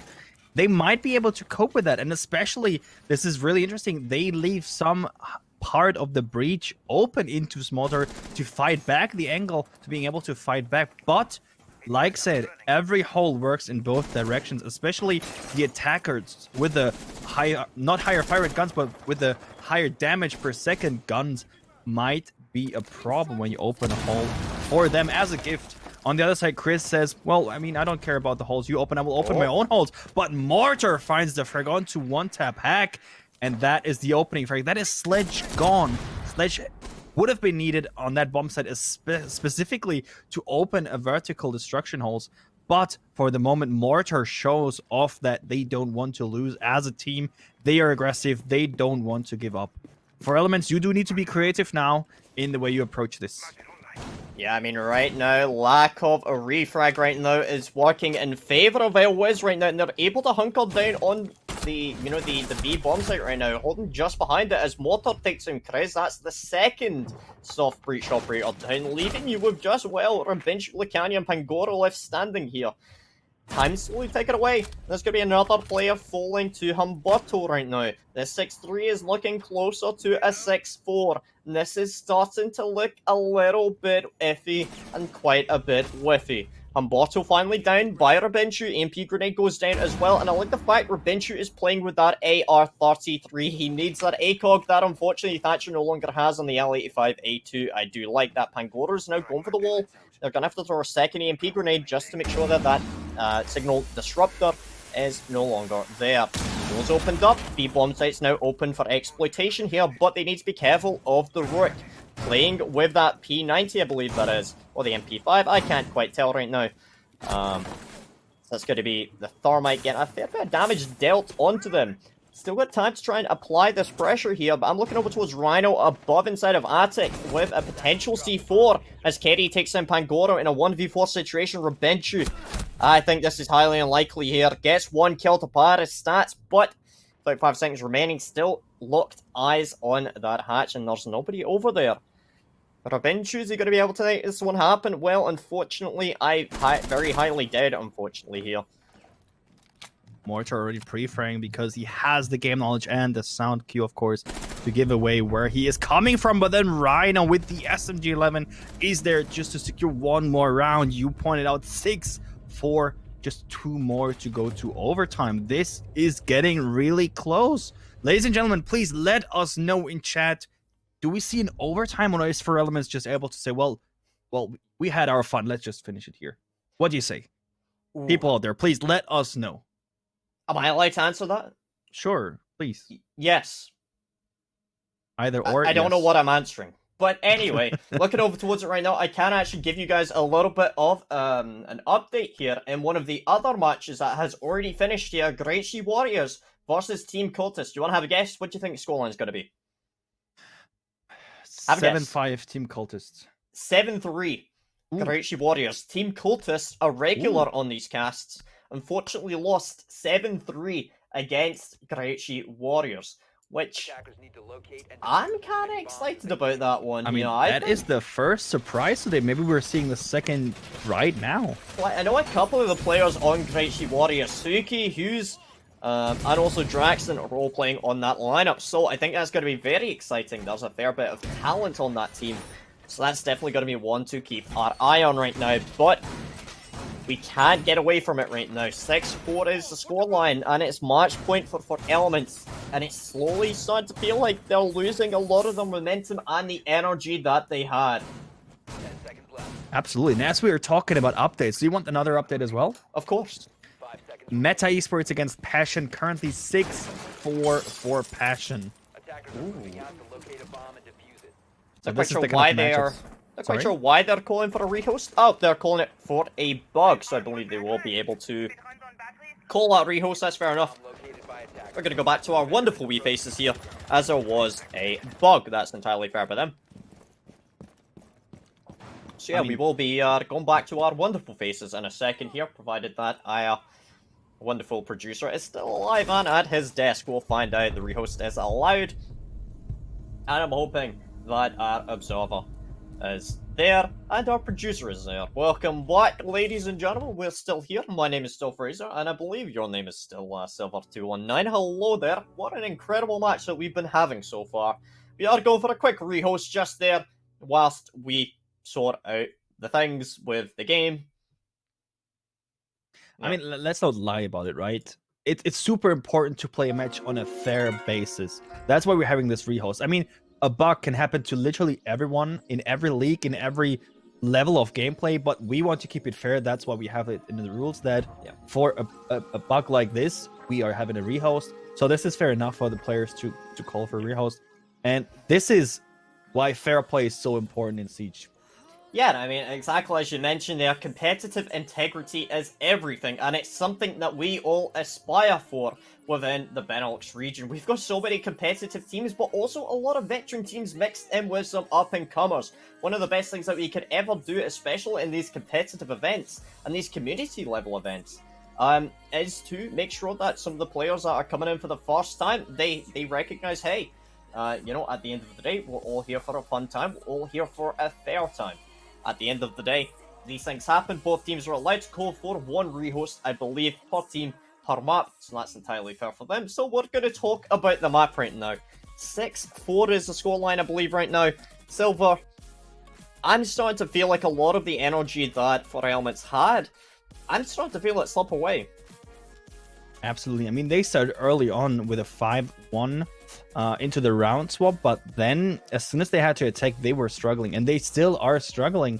I mean, they didn't call for the rehost, but they better be using this rehost to sort out their problems and get back on track. I mean, it's not looking too good. 6-4, it still, of course, could be over every second, but 2 more rounds, and we're going into overtime, and then everything is back open. Whilst we are waiting here, ladies and gentlemen, I do want to remind everyone why we are watching this cast, what this cast is, and all of that fun, exciting stuff. This is the JBL Cup Qualifiers number 2. It's the second one that has been held thus far, and the top 2 teams from both of these qualifiers, there'll be a 4 in total, that's 4 there, will be going into a studio finals tomorrow. That will be held at 1900 CEST, I believe, tomorrow on the main Rainbow Six Benelux cast. You can always check out more information at Rainbow Six Benelux online on social media, in addition to at JBL Quantum, who are kindly sponsoring this cast. Got a couple of nice little goodies lined up for the winners of this tournament, and we're going to talk through them right now. For the third place, we do have 5 JBL Quantum 400 series for the third place. Second place, get 5 JBL Quantum 600 series. I believe that's going to be a direct upgrade, I would imagine, because it's got a higher number. And then finally, for the first place, we've got 5 of the JBL Quantum 1 headset and an invite to the group stage of the upcoming Benelux Cup. We've got a lot of exciting and spicy things up in store for us, but first, we need to get through this match. And Silver, if you're going to be the coach for either of these two teams, I'm going to let you decide which one you want here. What are you going to be saying to your team, and how are you going to be inspiring them to win this match? Obviously, I think I would be talking to Elvis. I mean, they brought it from a 5-1 to a 6-4. I would talk to them and say, hey guys, I know it's not looking good, but everything is now on the line. If you don't win the next round or the round after, all the effort was for nothing. So you better be doing what we learn and what we train for. I mean, they prepared for it today. They prepared to play against For Elements. They have stuff prepared in their pockets, in their brains. They are not coming without preparation, so they better be winning. Yeah, well, since you've done Elwiz, I'm going to take the side of For Elements for this one. I'm just going to pretend, you know, we're all, you know, by a nice little campfire. I'm going to say, you know what, boys? This is it. It's do or die. You want to win this game? You bloody win it. You go out there, you smash it, alright? You look at Chris, you absolutely got it! Because I know you're capable of doing it. You are amazing and incredible! You have got it! Let's get some energy, get some passion, let's feel it! And you know what, I think it's important to remember we're all here for a fun time. You know, we're all here for a nice, relaxed, enjoyable time as a community, and it's important that you win every single match that you possibly can, because winning is important. That's what matters. That is why all of these teams are here, because at the end of the day, they just want to be the best. And to be the best, you gotta beat everyone else. And that's exactly what these teams are trying to do here, Silver. You want Elwiz to win this one out. I think they've got, you know, one hell of a comeback to make here, and I think they're more than capable of doing it. I mean, I just want to see overtime, honestly.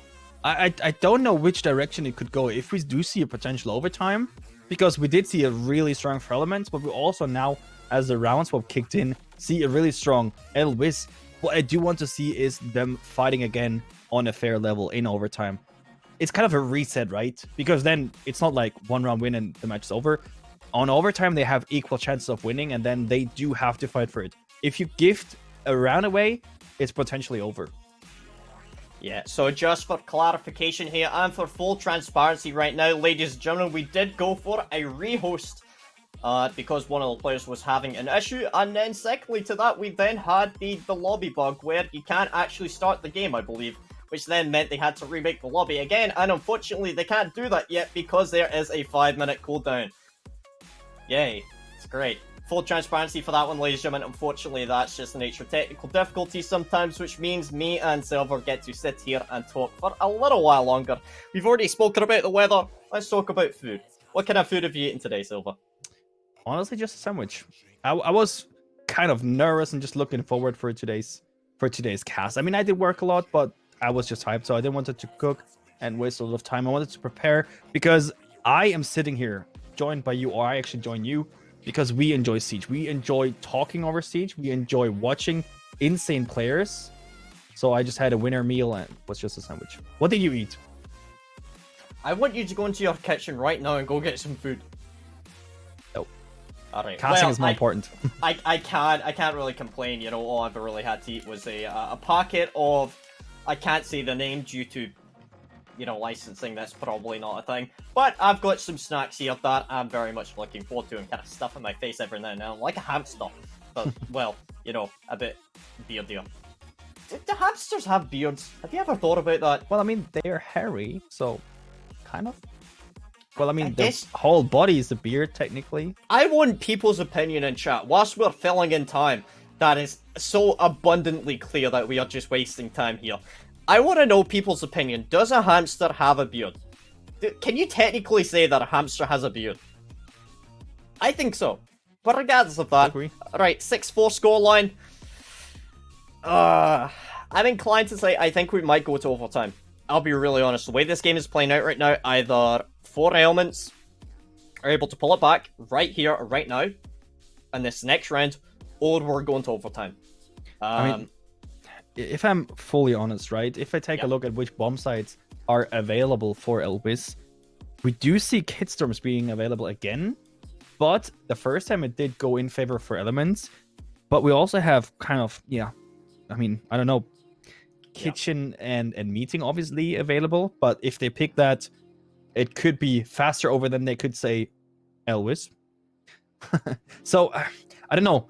I would say, especially with the long break now, Elvis might be losing the momentum, the energy, if they're not, keeping it up. On the other side, For Elements might be able to talk about their problems to figure out, okay, what did they do? How can we play against that? What can we do? What can we change in order to just win one round? I mean, it's all they need is one round. So I'm inclined to say For Elements might be winning it just because of that long break now. I'm trying to be professional here, but I just keep looking at your hair and I'm thinking, God, what is he putting in there? That looks amazing, incredible. Honestly, I don't even know what's in there because I was at the hair cutter today at the barber shop, I guess. Yeah, barbers, hairdressers. And he just put something in it. I don't know. He was like, "Do you want something in it?" And I was like, "Sure." And he was like, "Magic," and now they look good. Nice. God damn, this is a caster. Wait, this is a caster. Wait, and there's a caster as well, by the way. No, you. No, you. No, you. Uno reverse card.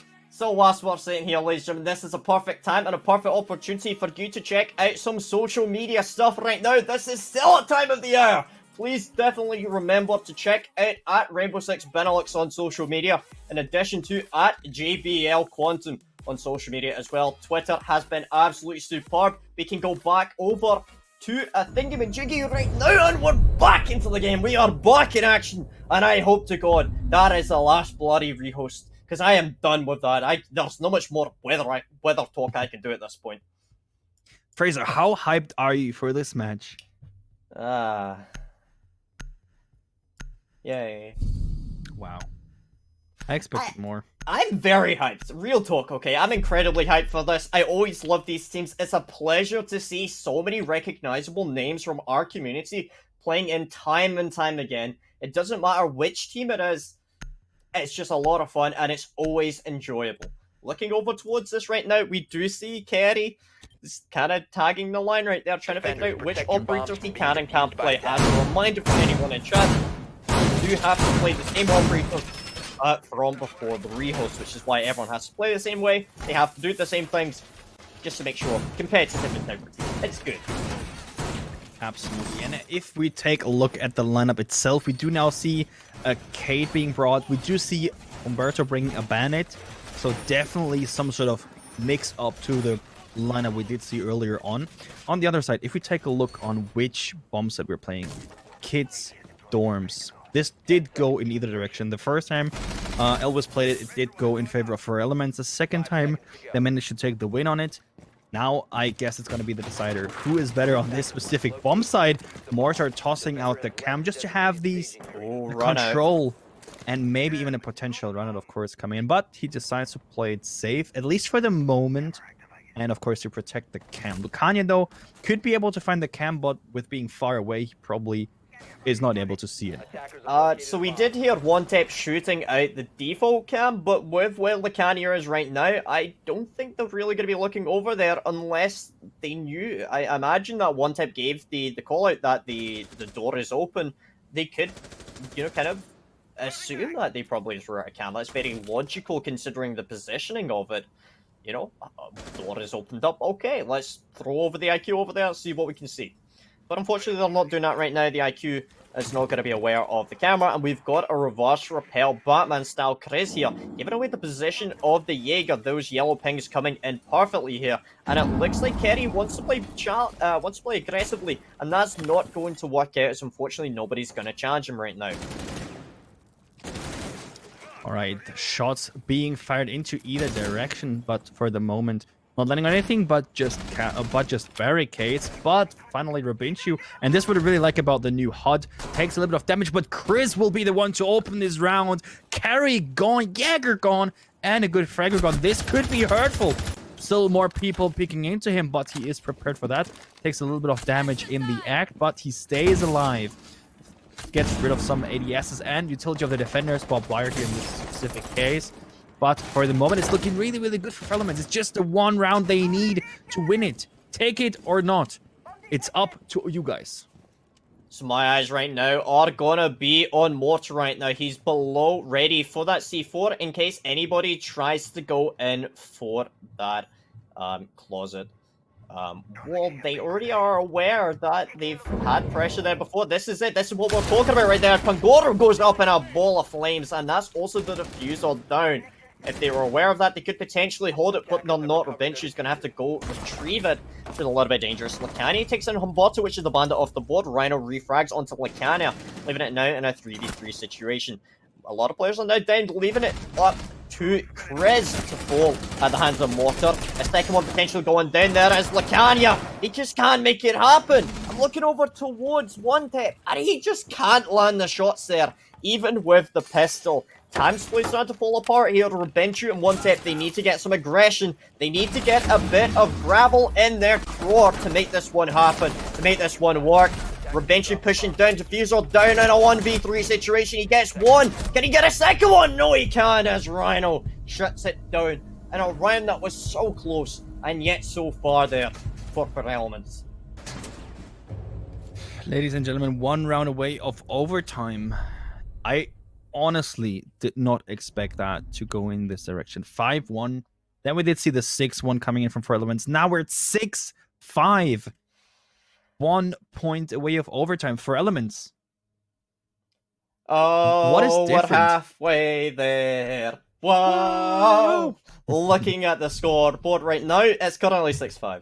That's enough for me. Sorry, I apologize. Anyway, looking over towards Mortar, bringing out the pulse inside of Laundry. I'm excited about this. I can't wait to see... never mind. I don't know why I don't know why I do that sometimes, right? We're seeing the Vigil being brought out is going to imply that they're going to be playing on a heavy roam, which is something that we've seen Mortar try quite frequently, usually with the Melusi. Now picking up that Vigil, I highly doubt he's got the Boss G. Bikini Body's not going to be too happy about that one. He will likely have that K1A. It's a powerful weapon, but also with the 2 impact grenades to open up any impacts or any rotates, and secondly also the gadget, the ERC7, can be quite powerful. Lacania can technically hard counter him in the same way that he can with the pulse. I don't think that'll be played here though. Just want to say thank you very much for that host there, Brimstone. I appreciate it. I'm going to say that in a couple of minutes. Regards to that, 6-5 is the scoreline. And looking over at this right now, 4 Elements, we've seen them time and time again take this bomb site. I'm inclined to say, I think the way that they're playing right now, if there's any chance of them winning here, it's got to be on this bomb site. I said it in the last round, they have to have that energy and the aggression. They tried that, but it just didn't work out quite as well as you'd expect. Yes, indeed. But on the other side, for Elements, you played this bomb site down there beautifully. Literally, you could Google how to perfectly play Siege in basement on Oregon, and you would find this setup. I mean, so if I want to do that, I'd probably just look at a Bikini Body video.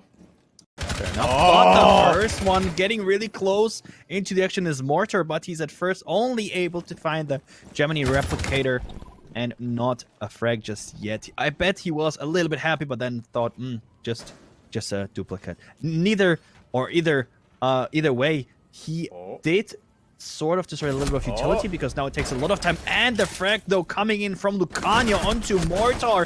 Probably one more through the wooden barricade. Yes! Lucania is fire! He's alive with a 2k and a massive advantage for Elements. Is this it? Is this round for Elements win? Well, I mean, this is a solid example of what they can do when they have that passion and they know who they need to win it. As the Toxic Babe canister is going to delay some of that time. You're seeing the double pressure coming in, not only through the main staircase with Lucania, but also secondly from the majority push coming in through that freezer area. They've still got enough time and utility that they can slowly burn this out. There's only so much time that Rhino can waste there with these Toxic Babe canisters. I'm looking forward to this. I think we're going to see this slowly starting to fall apart for Elwiz right now.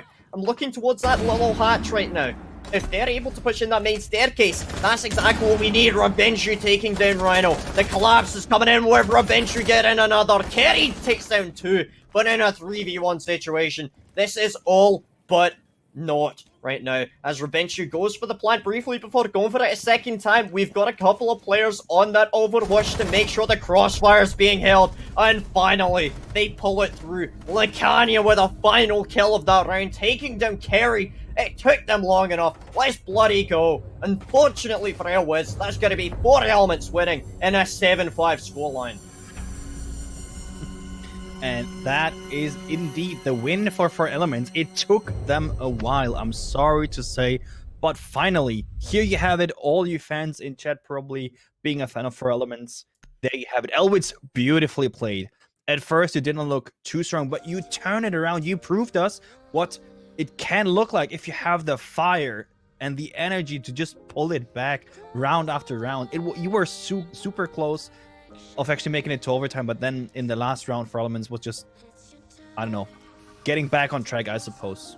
I looked at it for a second. I was just kind of wondering how much time we had left available for that, because to be blunt, I'm not spending all my night watching their games out. Looking at that, it was an incredible roller coaster, back and forth every now and then. Elwiz were really kind of hammering it down there, but unfortunately they just were not able to pull it back in the end there. We could have seen an overtime. We could have potentially seen an Elwiz game, but unfortunately we didn't. Unfortunately for that one, they gave it their best, but it's just not enough right now. I mean, we are fighting for something, right? And these teams do not want to gift something away. I mean, they're fighting for insane headsets, for a prize pool, right? And that is why it's really important to not just bluntly rush in somewhere, and that is why coordination is key. Some sort of throughout the rounds, it seemed like 4 Elements did lose their coordination, but they got it back as we're used to seeing it from them, and they were back on track and they win. So I swear, Elwiz, next time, if you bring the energy which you showed us on defense also on attack, hands down, you might take it. Definitely inclined to agree with that one. The energy they were bringing in there was top tier, but unfortunately just not enough. And as my dear co-caster did just mention there, we do have some prizes here for the JBL Cup, and we are going to go through them one more time here, just so everyone is familiar, in case anyone's coming in wondering what we are doing right now. This is the JBL Cup Qualifiers number 2. It's the second one in the series. The number 1 and 2 teams from today will move forward into the finals tomorrow, where they will be in with a chance to win some incredible prizes. Third place will get 5 of the JBL Quantum 400 series. Second place get 5 of the JBL Quantum 600 series. And then the first place victors will get not only, well played, GG, well played, it's good. They also get 5 of the JBL Quantum 1 headsets and a direct invitation to the group stages of the Benelux Cup. And if that's not enough, then, well, you also get a studio final casted by the incredible Fastan and Anthox on twitch.tv/Rainbow6BNL or Rainbow Six Benelux tomorrow. It's going to be quite entertaining. We're going to swap back over to our caster's face so we can then say goodbye for a brief break whilst we figure out which games we're going to cast out. That was an incredible matchup, Silver. As always, it's a pleasure talking to you here. We're going to go for a quick break, so please don't go anywhere. Please, in this quick break, go check out at JBL Quantum on social media in addition to Rainbow Six Benelux. I'd appreciate it greatly, and we'll speak to you guys shortly.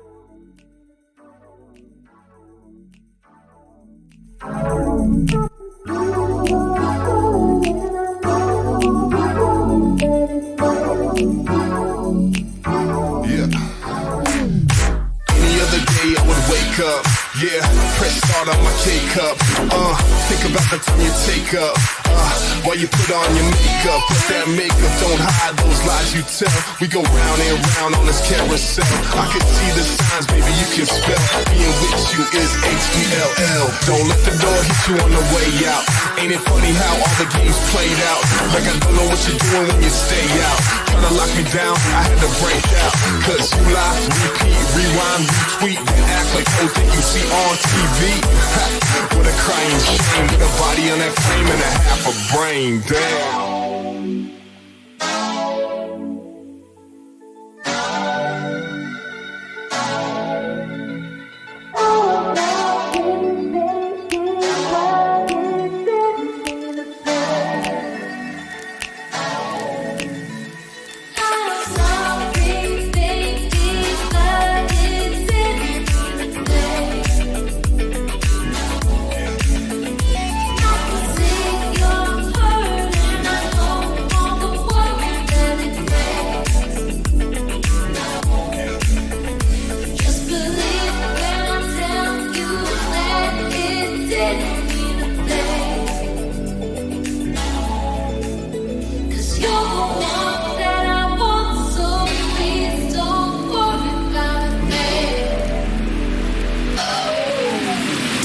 Just believe you're the one. You're hurting, I know.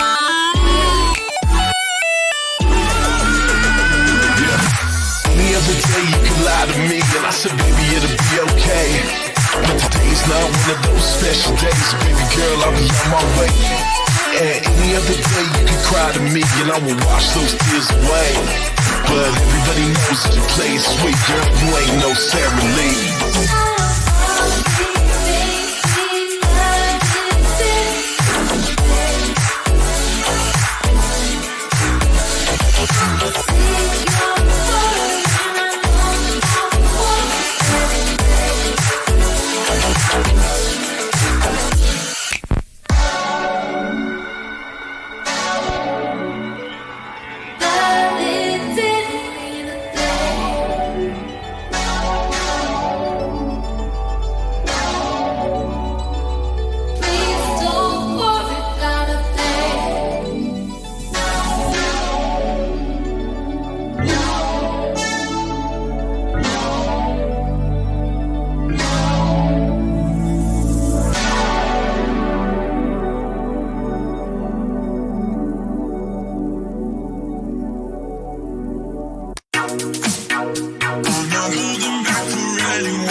Stop the time, hold your breath. You're the only one I see.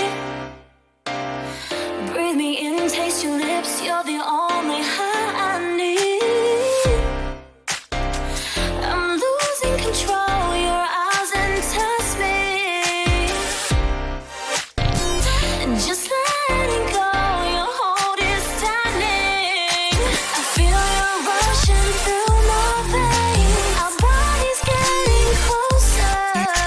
Your heartbeat drives me insane. I feel you taking over. I feel you rushing through my veins. Our bodies getting closer. Your heartbeat drives me insane. I feel you taking over.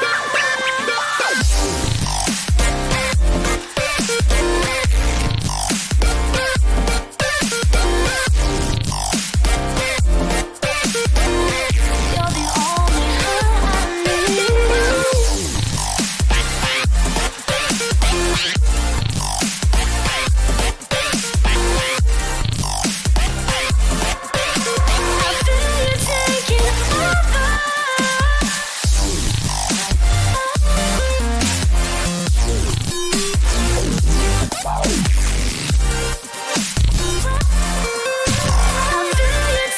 over.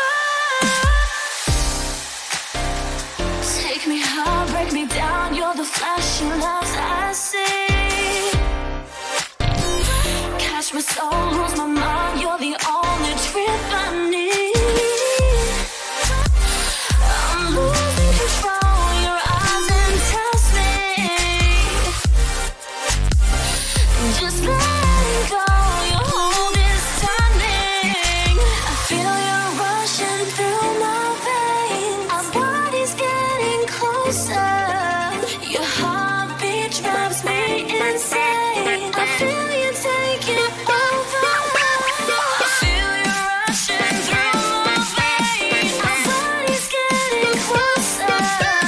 Your heartbeat drives me insane. I feel you taking over.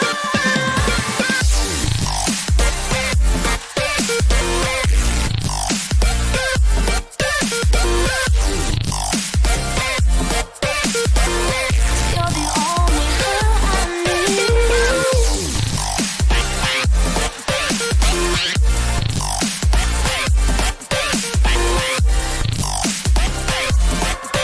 I feel you taking over.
Good afternoon, ladies and gentlemen. Welcome back yet again to the Rainbow Six Siege Binhawks JBL Cup Qualifiers number 2, I believe that is, if I can do my mathematics correctly. My name is Silveries, and I'm pretty sure my co-caster is still called Silver219. Good afternoon, welcome back. Silver, how's it going? We've had an absolutely firecracker of a first round here. How are we feeling about that? Elwiz versus Four Elements going in the favour of Four Elements here. How was that? Well, welcome back, everyone. It was amazing. I hope you all were watching because this was a brilliant match. 7-5 in the end. 1 meter away, literally 1 meter away from overtime. And Elwiz was able to bring it back from 6-1 to a 7-5. Unfortunately, they lost in the last round when they were needed to pull it to overtime. But nonetheless, it was an absolute banger. And I can say I am just astounded. I mean, literally, the energy people and teams bringing as a group, as a whole, is just immense, and it's just beautiful and really enjoyable to watch and spectate. I'm just loving it. So, you know, kind of on that note, and on the note of loving it, first off, hi there, how are you? Secondly to that, also, let's talk about the bracket real quick. We don't have a graphic for that, so you can just look at our wonderful wee faces here as I list off some random statistics for you here. We had Four Elements versus Elwiz Wranglers. That was the last game that we watched there. That was a 7-5, I believe it was. Correct me if I'm wrong there. Followed by a 7-4. Passion versus Method Esports. That's the next match we'll be casting. Will be Four Elements versus Passion. Passion won their match against Method Esports 7-4. Then had Demonic 7-4 against No Deju, as well as Graichi Warriors. It's a match we spoke about earlier on versus Team Cultist 7-3. So that means our round 2 matches for today will be Four Elements versus Passion, and then also Demonic versus Graichi Warriors. If you're interested in catching that match, it is being casted by the incredible Two Doors on Twitch. Definitely go check him out. Twitch.tv/2doors, I believe, _. So please simply do check him out for that one. But you can't alternatively stay here where we've got the best matchup lined up in store for you guys. Four Elements, Passion. Let's go. I love the username right there, Passion. That's exactly what we're going to be seeing right here. Going into the first team, they're a team we already know. We already recognize the names. We know these boys. Pangoro, Rabinchu, Krez, One-Tip, and Licania.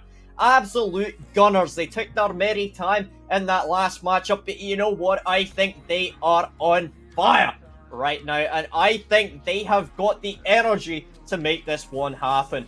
Looking over towards this team, I think they've got a lot in store for them. I think we've got a lot to be excited about. Chris is obviously hitting up his shots. He has been hitting that aim labs like it's been his Tinder profile. Looking over towards Licania, getting a couple plants down. But let's talk about the second team here. We've got Passion, Huds, Bruno, Freak, Luigi, and Tom. There's a couple players in there that I recognize, in particular Luigi and Bruno. I'd like to talk about Luigi here real quick before I bring in my co-caster, Luigi. Oh, that man is a gunner.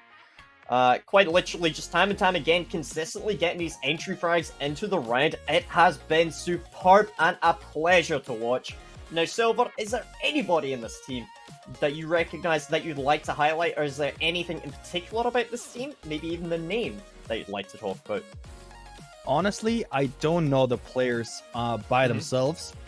Unfortunately, I did not have the honor yet to look at them playing, but that makes me even more looking forward to the match because, I mean, we look at teams more and more after time, right? We basically know already the teams which we're looking at, and whenever a new team is coming in, playing against a team which we know, it's again really interesting for me because they might just face a completely different threat we've never seen ever, right? And this is what really Siege is about. Being creative, coming up with something, and I really hope Passion is passionate about Siege and able to bring in, you know, a nice little surprise for us. Not saying that I want them to win. For me, I mean, both teams deserve to win. In the end, of course, it will be decided by themselves, but I want to see Siege on a higher level. I want to see creativity. I want to see good gunfights, interesting gameplay, just high quality Siege. Now, the last time that I saw Huds play, or I believe it was Huds, the last time I saw him play, he was not too happy that I called him the underdog in their matchup. He was playing on Oregon, and it was an incredible matchup, and it could have gone either way, but they pulled up, and they dominated in their match. So looking over towards this, I really hope, potentially, we might see another Oregon. I'm excited about the map bans when they're eventually going to come up at some point. We really don't know. I'm just a caster. I say words in an eloquent manner. which is very difficult with my accent. But anyway, talking about the maps, we have a lot of opportunities here. It is still a best of 1, which means out of the 7 maps in the map pool, you only get to play 1. And as on cue, I'm like Gandalf. The map bans come out precisely when they mean to here. I'm going to pass this over to you here real quick. Obviously, the icons are a little bit off. Just ignore that for now. Let's have a guess and say that Whiz icons are probably going to be Passion. They are indeed. Fantastic. That's great. Silver, take it away here. Start from the beginning. All right, so we do see Consulate being banned by Firlaments, and then Passion banning Villa. I mean, again, another team does seem to have done their homework. You don't want to face Firlaments on Villa. Firlaments then banning Cafe. They don't want to play frag-heavy maps. Yeah. That's why they're in the next one also banning Constant. But before that, we did see Passion banning Oregon. Theme Park then finally being banned by them as well, by Passion as well. So the decider will be Clubhouse, the most iconic map within Benelux, maybe even within Pro League, who knows? At least the most iconic map here on Benelux. And I'm definitely looking forward to that because we do all know by heart how this map is played. But we also know that a little surprise is just what you need to sometimes just to get rid of your opponents, to breach in. I mean, I just want to point out that Clash was never a thing. And then Pengu on stream found out, hey, you could actually just block the Sophia stuns with her. And since then, some teams are actually doing that. Yeah. So it's just what you need, just the little spark to ignite a fire, basically. Now, looking at these map bans in particular, I want to highlight again with 4 Elements. They are the same maps that they banned out last time in the exact same order. We are going to be getting into the map in a few minutes, but that gives us enough time to briefly look yet again at the prize pool. Because again, at the end of the day, I'm just a guy. I like to get paid. I like prize pools. I'm very intrigued about that one. And what better way to kick things off than looking at the tournament prize pool. So as a reminder, ladies and gentlemen, the 3rd, 2nd, and 1st place of tomorrow's finals do get prizes. 3rd place get 5 of the JBL Quantum 400 series. 2nd place get 5 of the JBL Quantum 600 series. And the 1st place gets not only 5 of the JBL Quantum 1 headsets, they also get an invitation to the group stage of the Benelux Cup. That is quite important when you remember that after the JBL Cup, we will then be moving on to the big brother, the Benelux Cup, which will be coming up rather shortly. I believe the first qualifier will be on the 24th of September, I believe, at 1900 CEST. So don't forget to check out at Rainbow Six Benelux for more information on that one. But first, we've got a match up ahead of us here. We are going to be getting ready for that one. They're not quite ready there. We're not quite there yet.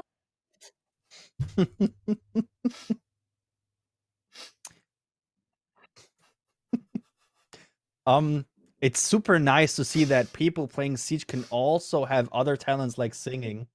Professionalism. Professionalism. We're moving on to Clubhouse. I love that. I love that. Honestly, if people ask me why do I love the Benelux community, that's why. It's great. It's just great. It's 4 elements starting off with the ban phase first. They are starting on defense first.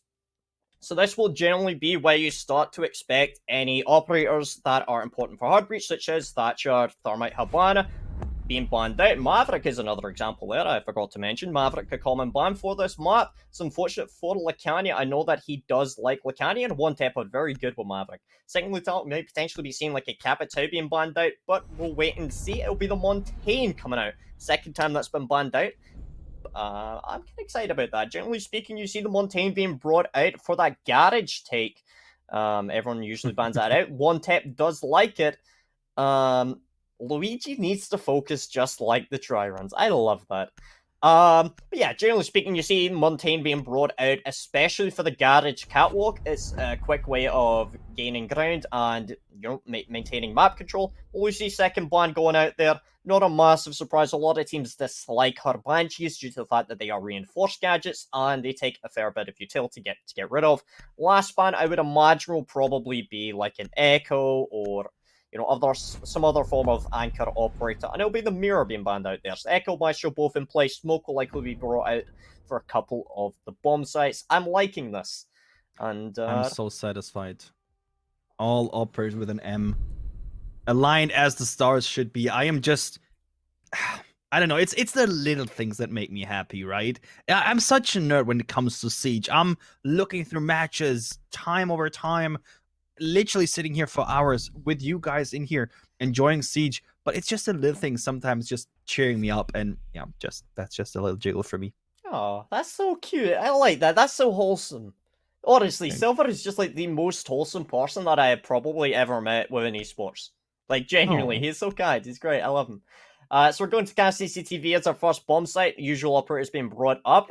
You actually mentioned something earlier on about the Clash being brought out, specifically to deny that that drone hole. Imagine what we'll be seeing is Lacania bringing out the castle barricades, partly used for that one. You potentially either barricade that doorway there with the castle barricade, or regular barricade, you just break it twice if it's regular, or a couple more times if it is a castle. The reason you do that is because it slows down and denies any Zofia lifelines being used through the drone hole. Secondly to that, we see that castle barricade being used downstairs inside of lounge. There's two reasons for that.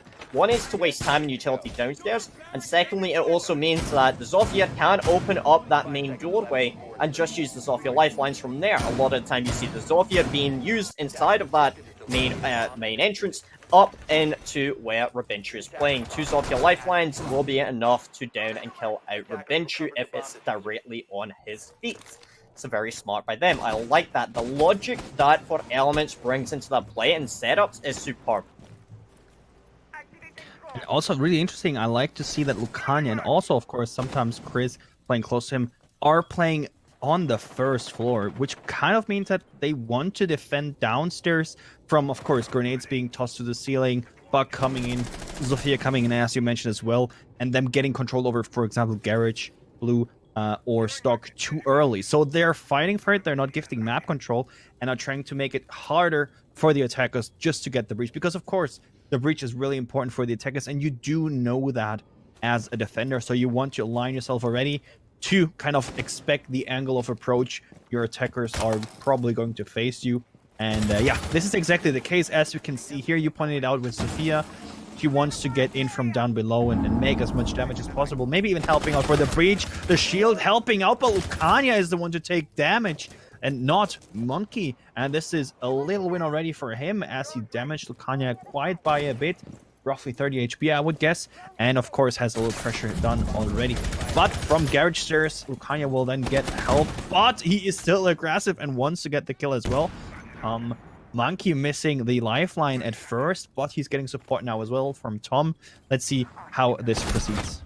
The amount of time and utility that has been wasted downstairs has been exemplary, but Pangoro is going to be the first death here. Munchie's finally down, but the pressure coming in through construction is the main problem here. Frequency taking out the smoke, that's massive. Bandit also falls before finally being refragged in return. It's the 3v3 situation, but the smoke gone. Toxic Babe Canister is no longer a threat, as Chris on fairly low health. Lucania finally killed off as well, and that's the castle gone and dust, leaving it just one player left alive. That's Garage control of one tip. Slow methodical play coming out by Passion, but rapid aggression coming out when necessary. Plant's now going down by the Thermite in a safe position that can't be denied there by the 1-Mai. No C4s in play, no way to effectively deny this except with that gun. The post-plant situation has now kicked off, and you see all of the players spreading out to get themselves into an optimal position. Repel the repel coming in from that balcony, but also out from CCTV window by the Habana. But Huds was going to be the last player to get that kill with the Thermite. Well played overall by Passion, and again, it shows how methodical it can be sometimes, and I'm liking that kind of aggression. Absolutely, and it's really important to start, especially as an attacker, on CCTV with a win, because we all know this is, every person likes this bomb site most on this map. The teams in Pro League, the teams in most leagues do appreciate this site the most. But if you can shut down the first round on at least by a lot of people, the most loved spot by a lot of people. Objection, Your Honor. Oh, Are you hold on. generalizing our community as to everyone liking I'm disagree talking about with that. statistics, all right? Your statistics can suck my... Never mind. Okay. We're gonna go back into professionalism mode here as we're looking over towards Passion. What a Passion. to see how they want to try and play this. I guess you could say they are very passionate about winning. Oh, I wonder no, if is it time they, again that we do? I wonder if they ever have Red Bull with passion fruit. You know, the good thing about these two teams is on the one side we have one team which is really playing in his element. On the other side we have a team really passionate about the game, right? Why? Are you sure I you just don't had have to a, do it. Are you sure you don't have a child? Because goddamn, you're good at dad jokes. I know. A lot of people say that, but it's just funny, right? And you have to take Siege always as it is. It's a game. It's supposed to be fun. It's supposed to be entertaining, and that's why we are here for, right? You know We're what else trying is to... a joke? Oh, Your no. KD. Oh no! Nah, I'm kidding. It's just Chris's KD. Ouch! Ouch! That hurts. I'm telling that to my mom. You know, I once saw a Rogue 9 video, and it was all about opening kills, and the opening screenshot was just Chris. Yeah. I mean, Chris just proved today that he's an insane fragger, especially when it comes to opening frags. Oh yeah, he's the easy entry kill for most games. But looking over here, rapid usage of utility coming out by Freak. Very nice to see. Gets rid of that castle barricade. Gonna open up the wall here, and that's gonna be smoke taken down yet again. The pints coming in both by Habana and also the Ash working out very effectively there. And that's again showing how confident Apache must be playing together here. Indeed, and time is again ticking down for the attackers, but it's still looking good since they already got rid of the smoke. A little bit of Excaros could be denied, but finally a little line of sight will be open from inside of construction. And finally, as we can hear, the breach is open as well with help from Monkey from down below. And it's looking really, really good for the attackers. All the important line of sights have been open. Hertz, of course, is still in the control of the defenders. Next to the breach, your foot is exposed. Be aware of that, Lucania. That is a free frag for Hertz, but Chris is yet again aggressive, finding a frag onto Hertz, but there's one more at the breach. Be aware that you don't get fragged out right next. Not Frag is actually on side, will be finding the frag onto Rabinchu, but then afterwards, with help of his teammates, Tom will find just not one, but two frags, and that is again another round for Passion. You saw the collapse coming in by Passion, not only through that construction with the Habana and Ash, but also through that main wall that had been opened up there by the Thermite. And it, again, shows how dominant they can be when they know how they want to try and take this. Not a massive surprise, we're now seeing them go for another bomb site. Now, Church Arsenal will be the secondary choice here. CCTV didn't quite work out. It's not worth risking it a third time, so they are going to be going out over there. Unfortunately for Luigi, I have no idea who that is. So that is rather unfortunate. Wait, you don't know Kaneki? No. Am I supposed to know that? I'm totally not looking at my chat. Okay, totally... you're not supposed to know. Let's put it this way: you're not supposed to. I know. I know. It's okay. I know. Fair enough. Either way, I've been around the Benelux community enough to know, unfortunately. But anyway, we're gonna look at this. So looking over towards the setup right now, we are seeing the hatch still being reinforced right now. One tip up above with some Legion goo mines likely spread around in a couple of little areas. Speaking Dutch in chat, can you imagine that in a Dutch broadcast? It's great. I mean, at least I can understand a little bit. So lekker kind of means like I don't tasty. find cooking. Wait, fuck, Well, that's that German. is not that is not. Yeah, I was about to say. Either way, we are going into the third round. Basement it is for elements. They're trying to mix things up, not trying to be predictable, not trying to do the same thing over and over and over again, especially when they got screwed over twice in a row.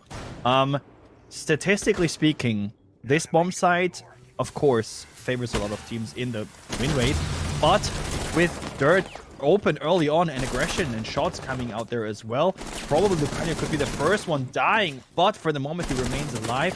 He's still fighting for it, falling back a little bit, and then now he also has an ADS to protect him. He's getting help from, I guess, yeah, one tap hack it is, the Legion there as well, but he needs to fall back further and further because the attackers are having enough utility to drain everything. Shotgun in hand, but Ash just not caring about it, and it's the first frag. Pingoro gone. Kitchen hatch is open as well. This is again looking really good for Passion.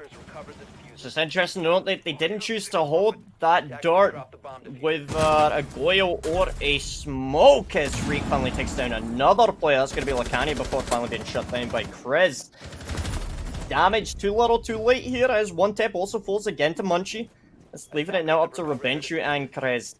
The motor hatch still reinforced with that gate. Electric Lore as Rubenchu holding in the middle of that hallway.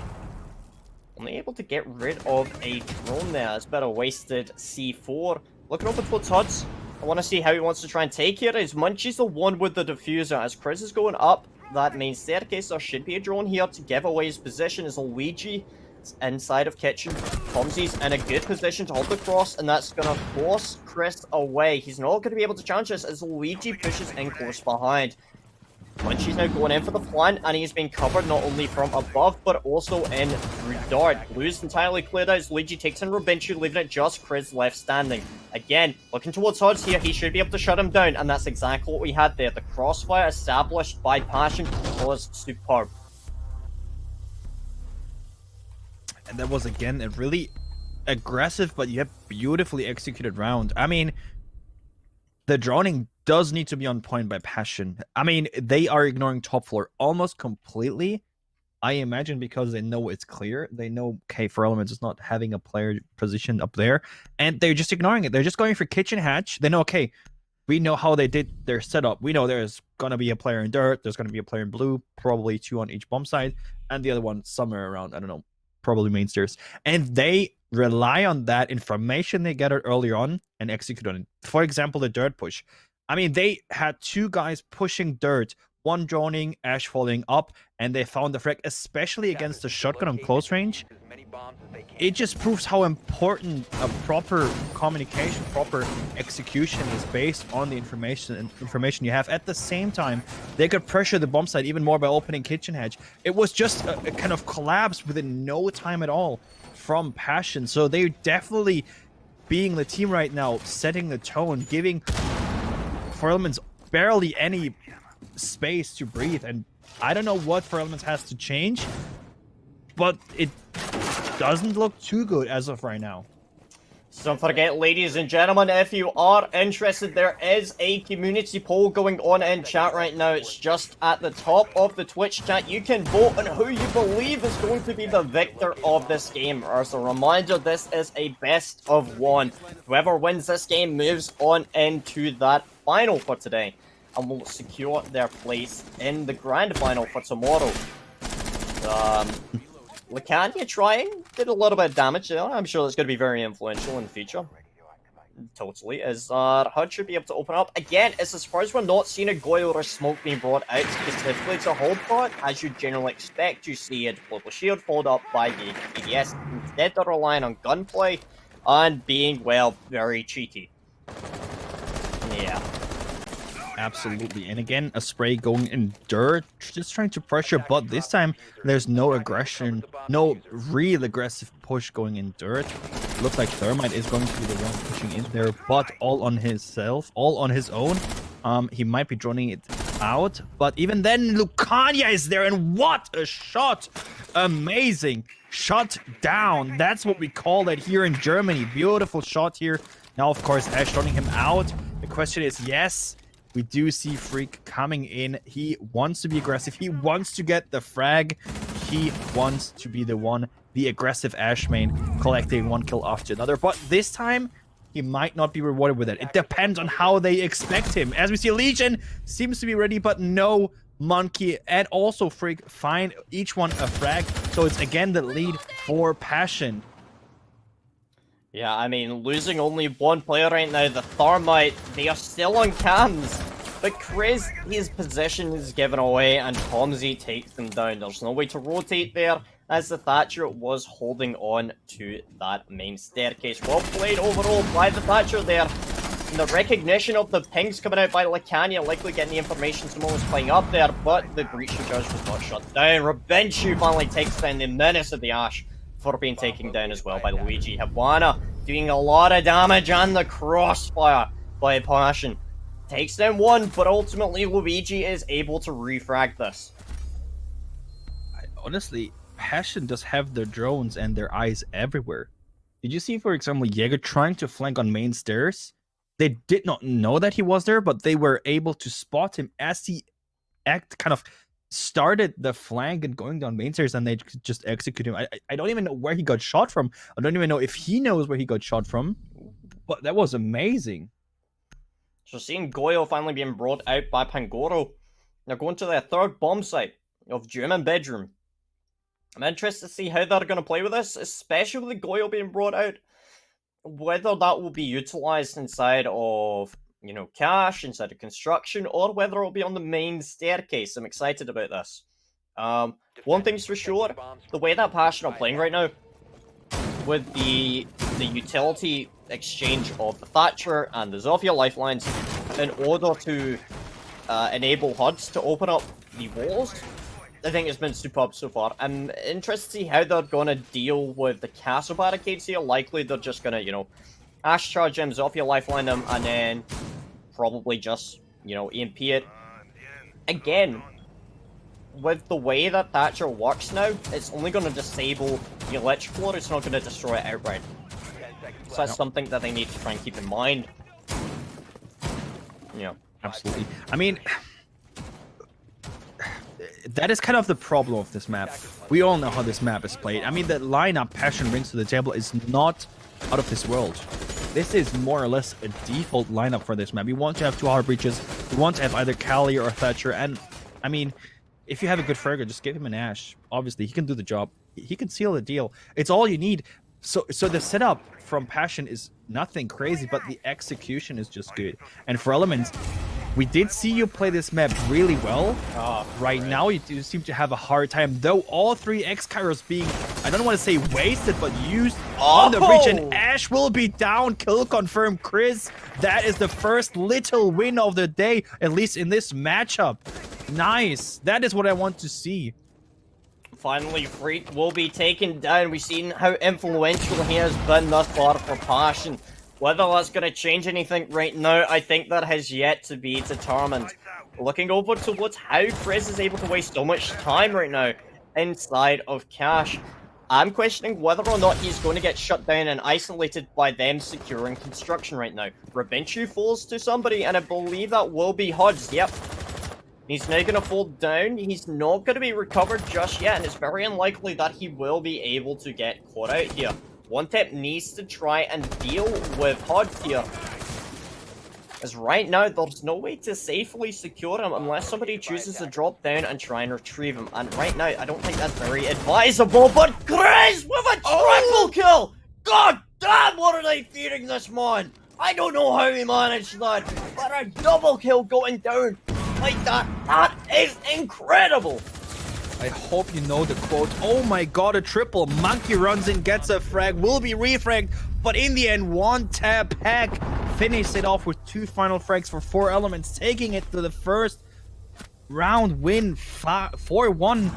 This is amazing. And Chris, what did you smoke today? I hope it was only paper, because you're... Did you put energy ring right into your blood? That was amazing. First bomb site didn't work out. Second bomb site definitely didn't work out. Third bomb site's the charm for them. And they're now going to be going back to Cash and CCTV. This is where we need to see them playing a little bit differently, having a little bit more spring in their step. They're bringing the same lineup as per last time, but the Wamai is being replaced out in favor of the Cade. Potentially that's going to allow them to hold onto some of these reinforced walls a little bit longer. In addition to that, we saw that Rabinchu wasn't really able to work effectively or as efficiently as a bandit with the active bandit tricking. Especially when they were playing with the Thatcher and the Zofia below, they had issues trying to hold on to that. In addition to that, you also had Freak and also Luigi pushing in through construction. We're likely going to be seeing One Tap playing inside of Garage with the Kate Electrical placed on top of the catwalk in order to reinforce and electrify both of these 2 walls. Thank you to our observer. Shrikle, again, thank you so much for showing this. Generally speaking, you see the Cade being played up on top of there, and then you rely on the Rabinchu, the Bandit, playing on that main wall, or secondly, on the construction wall as well. Fred's playing below as well. I'm curious to see how this is going to work out. Again, him on a roam provided he can stay alive, is good. But the way that Passion's been playing thus far has been very aggressive. Looking over towards Freak in particular, 7 kills, 4 deaths has been pretty notable for him. Absolutely. And now we're heading into the last round on defense for Elements. It's the last chance they have to secure another point. On the other side, Passion did win against this bomb site twice. So they are definitely the one giving or setting the tone right now. The question is, will they be able to do the same thing? Chris going for a wide rotate through the basement, not being revealed. There doesn't seem to be a drone close, so he could be unrevealed. Freak seems to be aware, having the game sense, of course, to predict where the rotate is coming from. And yes, the drone finally will give away the position. A little bit of pre-fire there, but not securing the kill. It's Lucania to finish. Then finally, 1 kill for himself. Hurts the refiring onto Pangor, and the breach is open, widely open. So a big chance for the attackers to get into it. Kate Electric Claw being tossed out, not sure for what. Yeah, that's great. I mean, well, like the never, but you know what? It gets the job done. It's also going to stop any gadgets going in, and it's also going to stop drones from going in. It's not so important.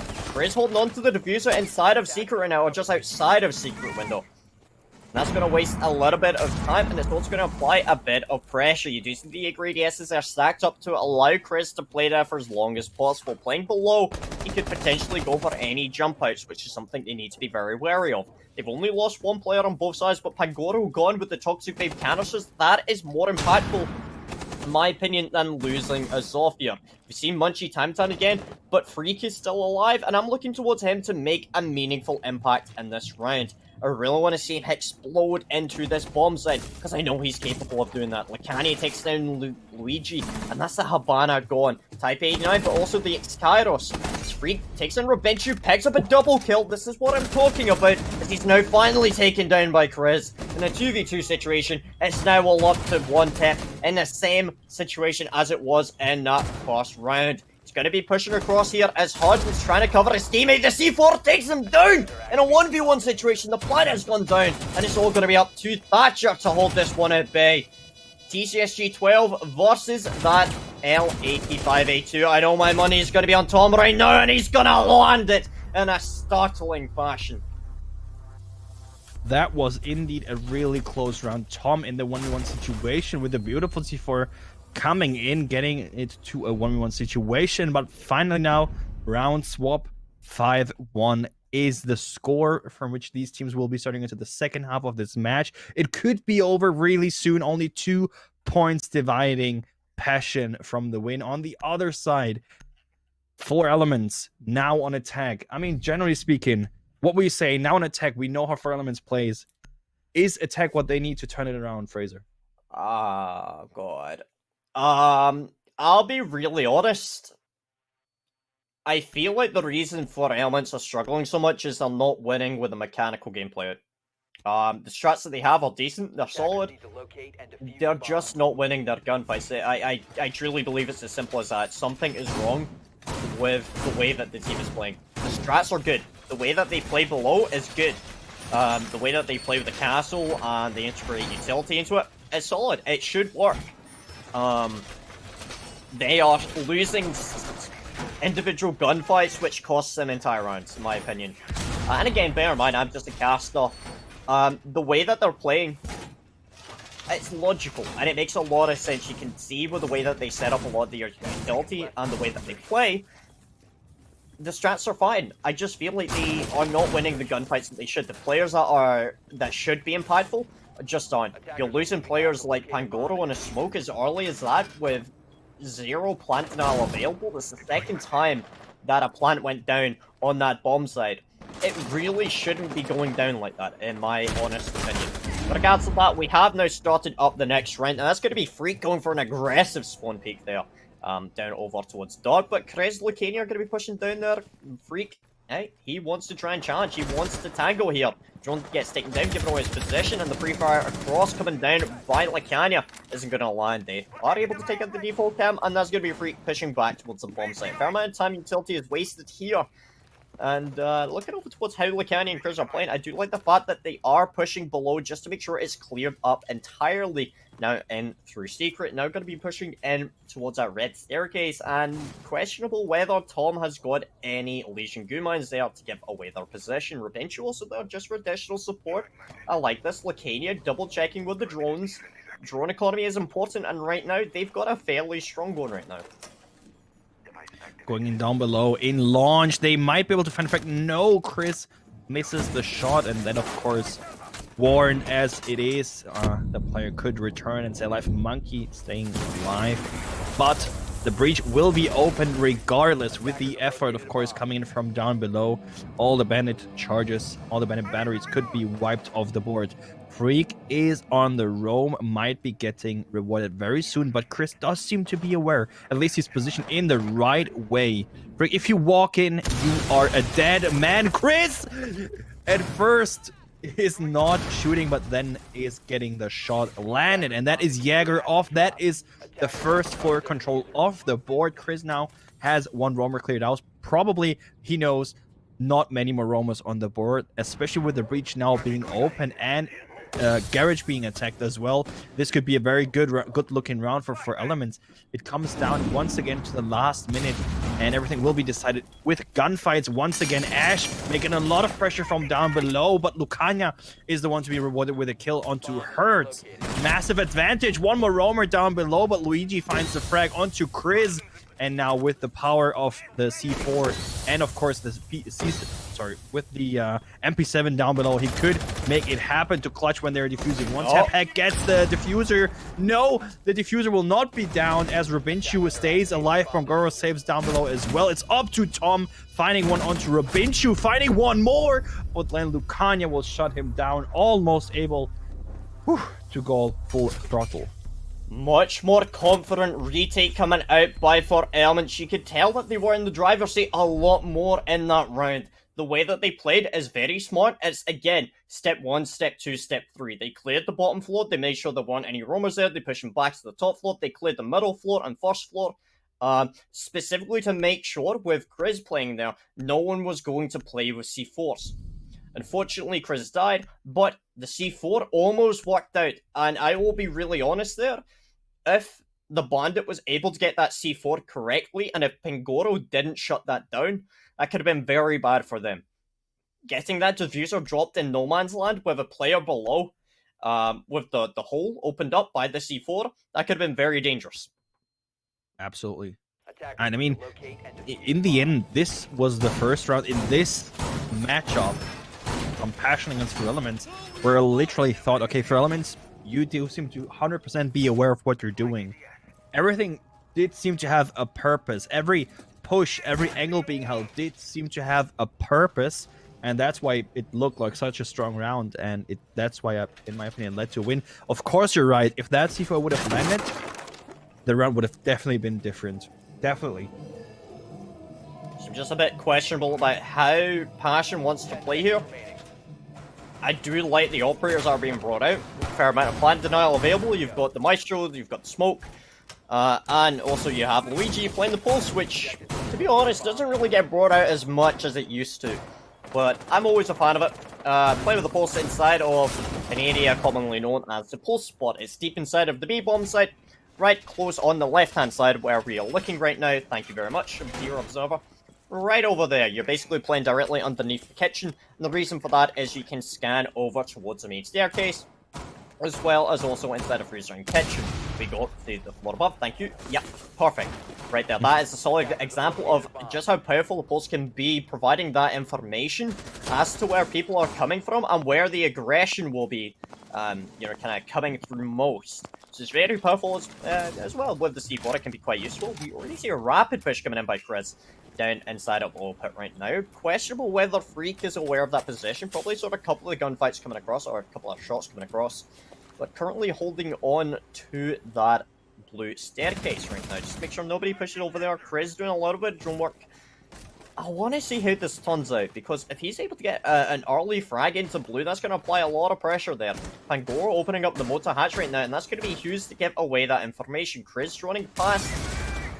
And Freak giving away his position there by shooting out the drone. So Chris now aware of that, but I think Freak will likely be aware as well. If he wasn't before, he definitely is now. So Lacania pushing as well, the crossfire being established inside of blue right now.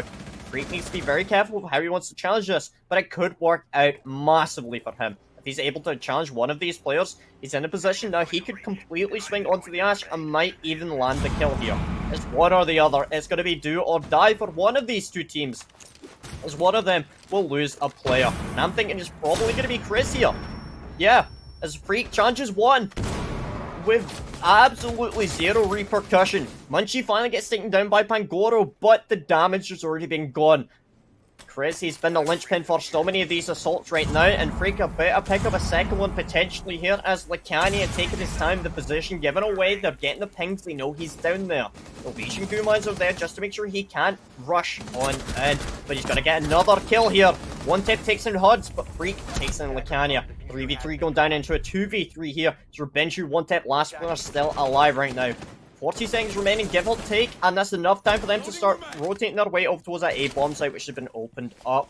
It's a good position for one tip to hold on to as Rubenchu takes in Luigi now. Tom's Eye and Freak, last player's alive right now. Heavy push coming on in now into that A-bomb site as Rubenchu's getting the plant down, but his cover's down. It's all up to Rubenchu and not Impact will take him down.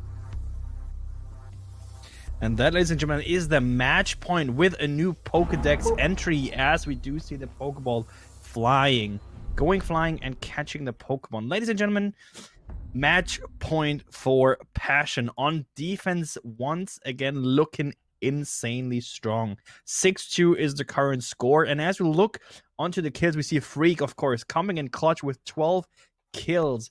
Tom being followed by Tom with 8 kills, 6 each for Hertz and Luigi, and only Munchie with 3 kills. The only one, of course, not being positive. Well, not necessarily not positive, but the only one statistic or kill-wise not looking too good is him. But he's playing support mainly, so he doesn't have to frag out.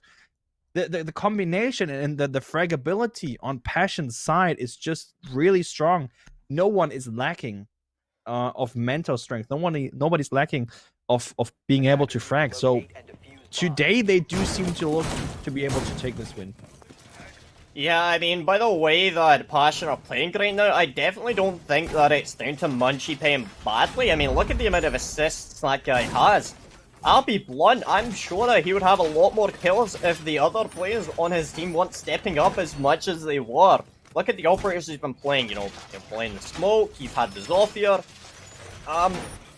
Generally speaking, he's been used a lot more as a flex player and as a support player in order to provide his team with a foothold into the map or into the round. And playing on the Smoke in particular is going to be very important for him to stay alive so his gadget can be used effectively. And secondly to that, also with the SMG-11, he's likely going to be holding on to the main staircase. Or, yeah, if he wants to play aggressively on that deployable shield. I'd imagine him and Tom playing in a very similar position here. We know how powerful Legion can be. Tom playing up above, or you deal a little bit of damage here. But look at Munchie right now. This is aggressive, and I'm kind of excited about that. And he wants to be rewarded with a frag. I mean, we talked about him not having too many frags, and now he says, well, you know, I just do my frags. Of course, they can't hear us, but Chris! Insane shot, headshot onto Luigi. The drone work needs to be on point for you to execute like that, and it was. Freak trying to peek throughout almost the complete map from Strip Club, trying to get a kill, but nobody is there, so no free frag for him. Chris, though, will be actually getting into garage. The breach on CCTV outside will be open, but Hertz fighting the frag onto Pangoro, dropping the diffuser. But with garage control, this round could be over potentially really, really soon, because they do have the two most important parts. Tom, though, fragging onto Rubenchu. Amazing headshot, Chris. What is going on with you again? Beautiful shot from Chris coming in. He's just doing so much work of not giving up for his team. This game is a battle of the titans right now, as it is essentially Chris versus Freak. And the way that this Jaeger has been playing right now, he knows he wants to deal a lot bit of damage as Munch shuts down Chris. It's another player off the board now, and it's going to be up to Lacanier and One Tap to try and pull this one through. Hurts is on fairly low health, but he likely still has a C4. He's got a good position, and One Tap is getting dealt a lot of damage. Freak's on very low health here by Lacanier, but he's still alive and kicking. I spoke too soon as One Tap shuts him down. Lacanier has a diffuser, but this is going to be so dangerous if they want to try and go for a plant. Here, looking over towards Munchie, playing inside of construction with those Toxic Babe canisters, but One Tap shuts him down. In a 2v1, this might be the time for them to pull it back, and that's exactly what they do, as One Tap with the cross to take down Hurts. How many kills did One Tap get there? I mean, at least 2, 3? Yes. Beautifully played for Elements. I mean, this is basically why you defend Garage that heavily, especially together with the Breach. If the attackers do have these two positions, it's almost lost. I mean, you can win if you, for example, have a smoke or a C4 player down below, which 50% of that was actually the case for Passion, so they still were up to win, and they had the man count advantage, but One Tap hack was, well, one shot headshot is what my name is supposed to mean, and he got the frags and was able to carry it away for his team. 6-3. Fraser, Hi. I asked you this question already today. Overtime question mark? I'd like to believe so. I think overtime is always entertaining as a... I love Luigi. He just keeps doing that. It's so wholesome. I would like to see overtime. I think as a viewer, it's always more entertaining to see the tension that builds up in these rounds when both these teams are playing their hearts and their minds out. I think it's very entertaining. As for whether or not that is reasonable, Passion only need one round, and I think they might be able to pull through in this round. Like, it all falls down to who gets the entry kill and who is able to stay positive. I'll be honest. Absolutely. Nope, I could not say it better. I mean, these two teams are fighting for everything, and so do the fraggers fight against each other. I mean, this is generally not necessarily a frag-heavy map, but it comes down to your fragger actually performing, otherwise you're having a hard time.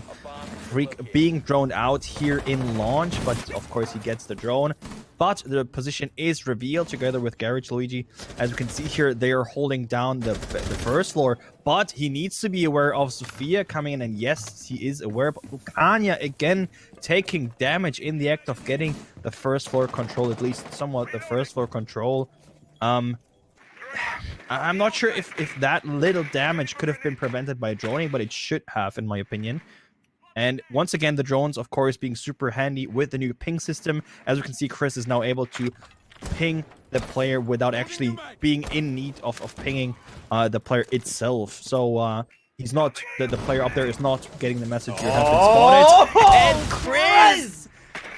Ooh, once again, he drones himself. The man with the legend finds the head once again. Garage control in hand. Once again of 4 elements. This again could be a round 1 for them if they execute it properly now. Yeah, you see the Toxic Babe canisters coming out to disrupt this push and the momentum. But the wall has already been opened up. They've got a player down below, and that's going to be the gunner, the myth, the legend, the freak. That is the Jaeger. He's going to be pushing back now towards the main staircase to try and rotate back into construction. The pressure needs to start coming in now as the time is slowly starting to kick away and tick away.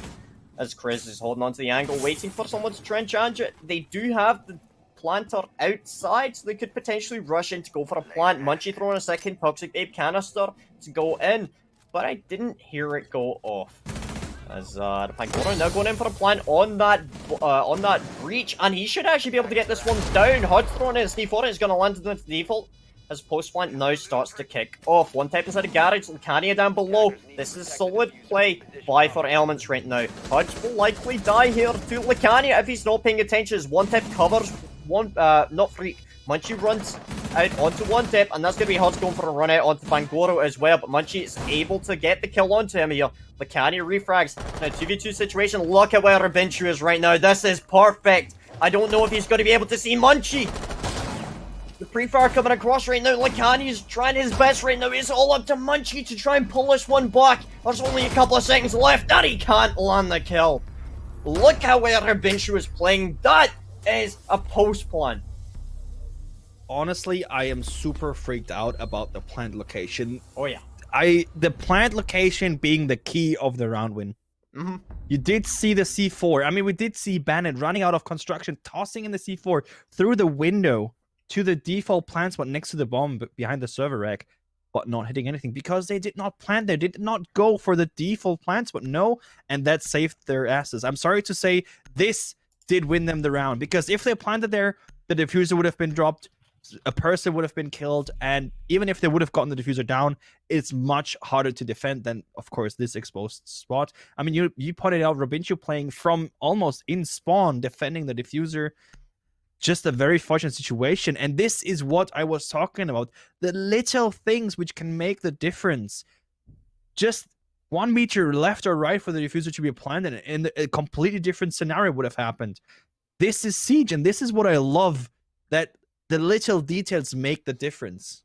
You hit the nail on the head right there.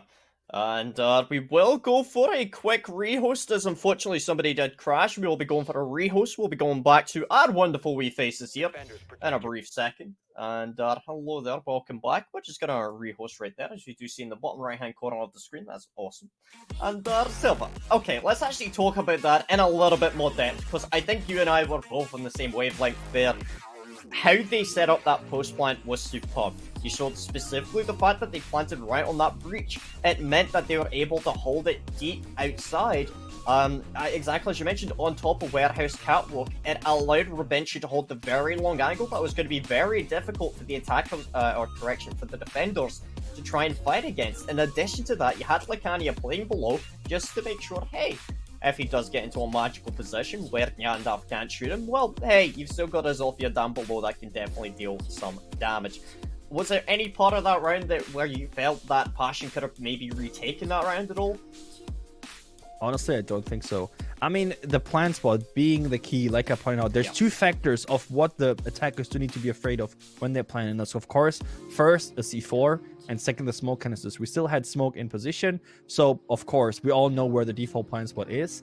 And with the post-plant setup of one person being in spawn and one person being down below, it's a really strong position either way, no matter where you plan. But the factor that the diffuser actually could go down and be planted was only due to the position of the diffuser and where it was planted. Because, like I said, the smoke canister was tossed to the right direction. The C4 was tossed to the right direction where you expect your opponent to plant, but that was just a debate. Yeah, exactly as you mentioned there. Now, we keep saying about it quite a fair bit, and we actually keep using the term default spot quite a fair bit throughout our casts. For us, it's part of standard lingo, right? You know, anyone that usually plays Siege is fairly familiar with that.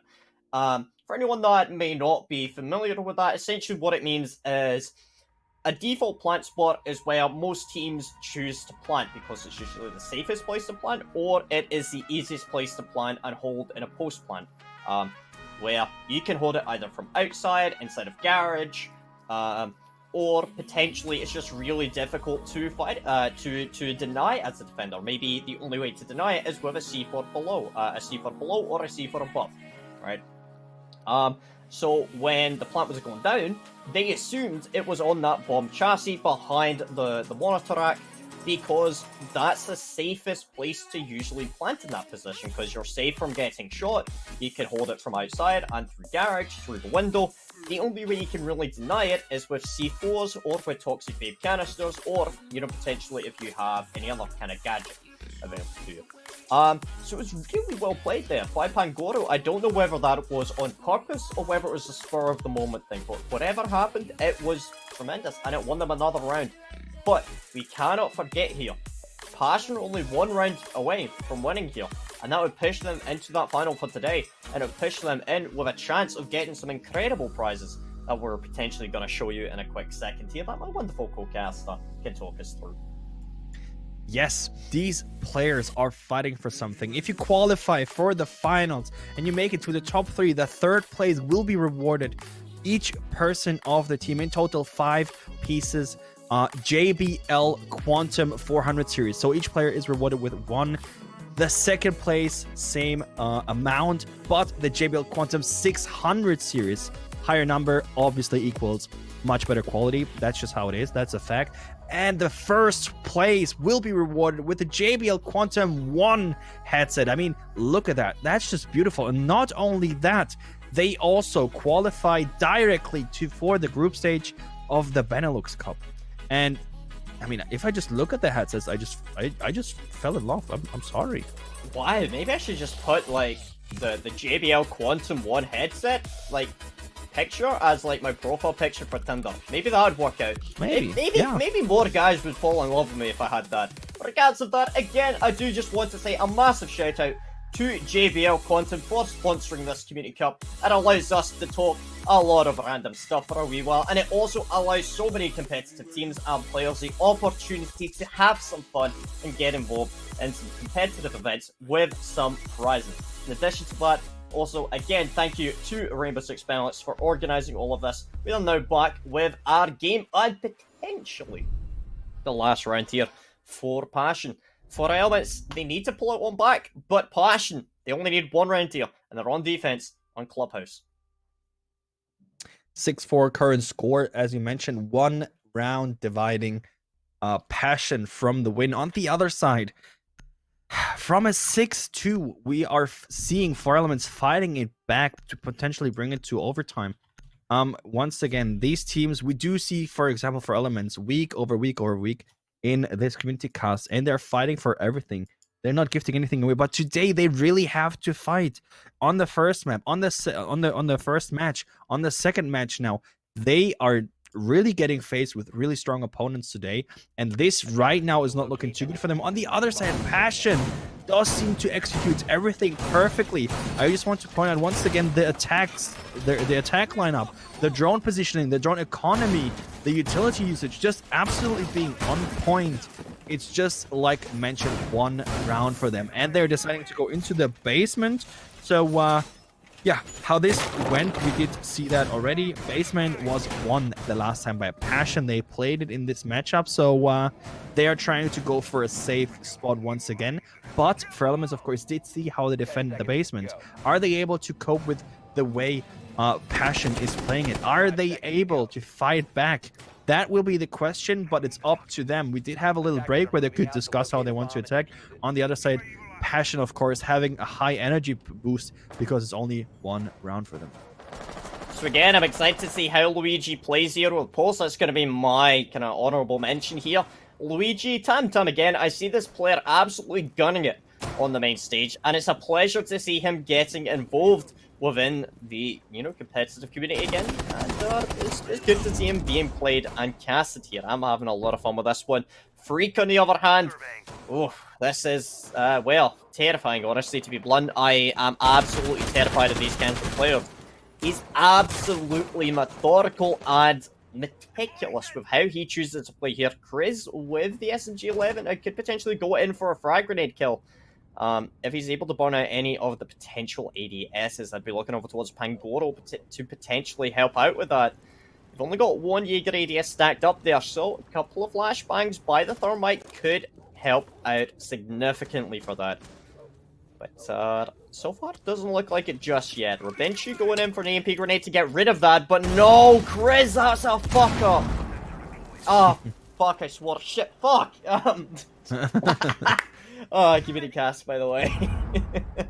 Not only that, no, also the EMP grenade was missed. It did not disable the ADS down there. So two massive kind of whiffs there, I want to point out at least. But it doesn't matter because now they do need to face a different attack vector, and it will be the Memorial Hedge being open with the Thermite charge. Nothing too crazy. This is kind of the way we do see teams attacking this, either from blue side or coming in from main stairs and Memorial at the same time. Usually you want to have the pressure from two sides, and this is what we see here as well. Freak did show us earlier, though, that he can take care of blue on his own. But this time, I hope at least he won't be getting free frags once again. Lucania says nope.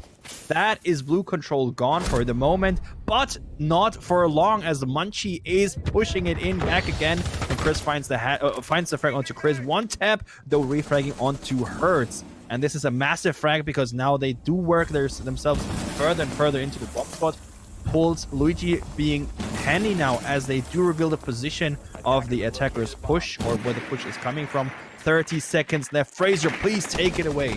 Well, looking at the setup right now, the plant's already going down and it's being covered through motor and the main staircase. The crossfire enabling that plant to go down, and the supporting fire. Lacania picking up the last kill there. Sneaky beaky on their hatch, and a solid position there to deny the rotation coming in through that blue. That was a superb setup coming down by 4Elements. You saw the player inside a motor, the player on the main staircase, and in particular, the player that was playing Ace, I believe it was one tap on that main staircase, was able to hold onto that main hallway. You saw the player inside a motor was able to deny the push coming in through armory door, and then finally you also had the player of Lacanier on top of the hatch, denying the push going in from blue into armory door. Well played by them. Revenge getting the plant down. Superb.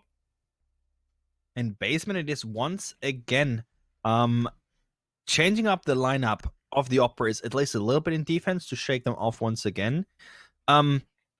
One round now, not only dividing passion from winning, but also dividing 4Elements from going into overtime. The pressure on both teams is just absolutely insane right now. As we can see, the last round, once again, 4Elements are bringing back the energy coming out of nowhere. So I'm a fan of how Luigi swapped out from the Pulse's team, obviously recognizing that the Pulse wasn't really achieving much there. Wasn't really able to deny anything due to the lack of pressure coming in on that kitchen hatch.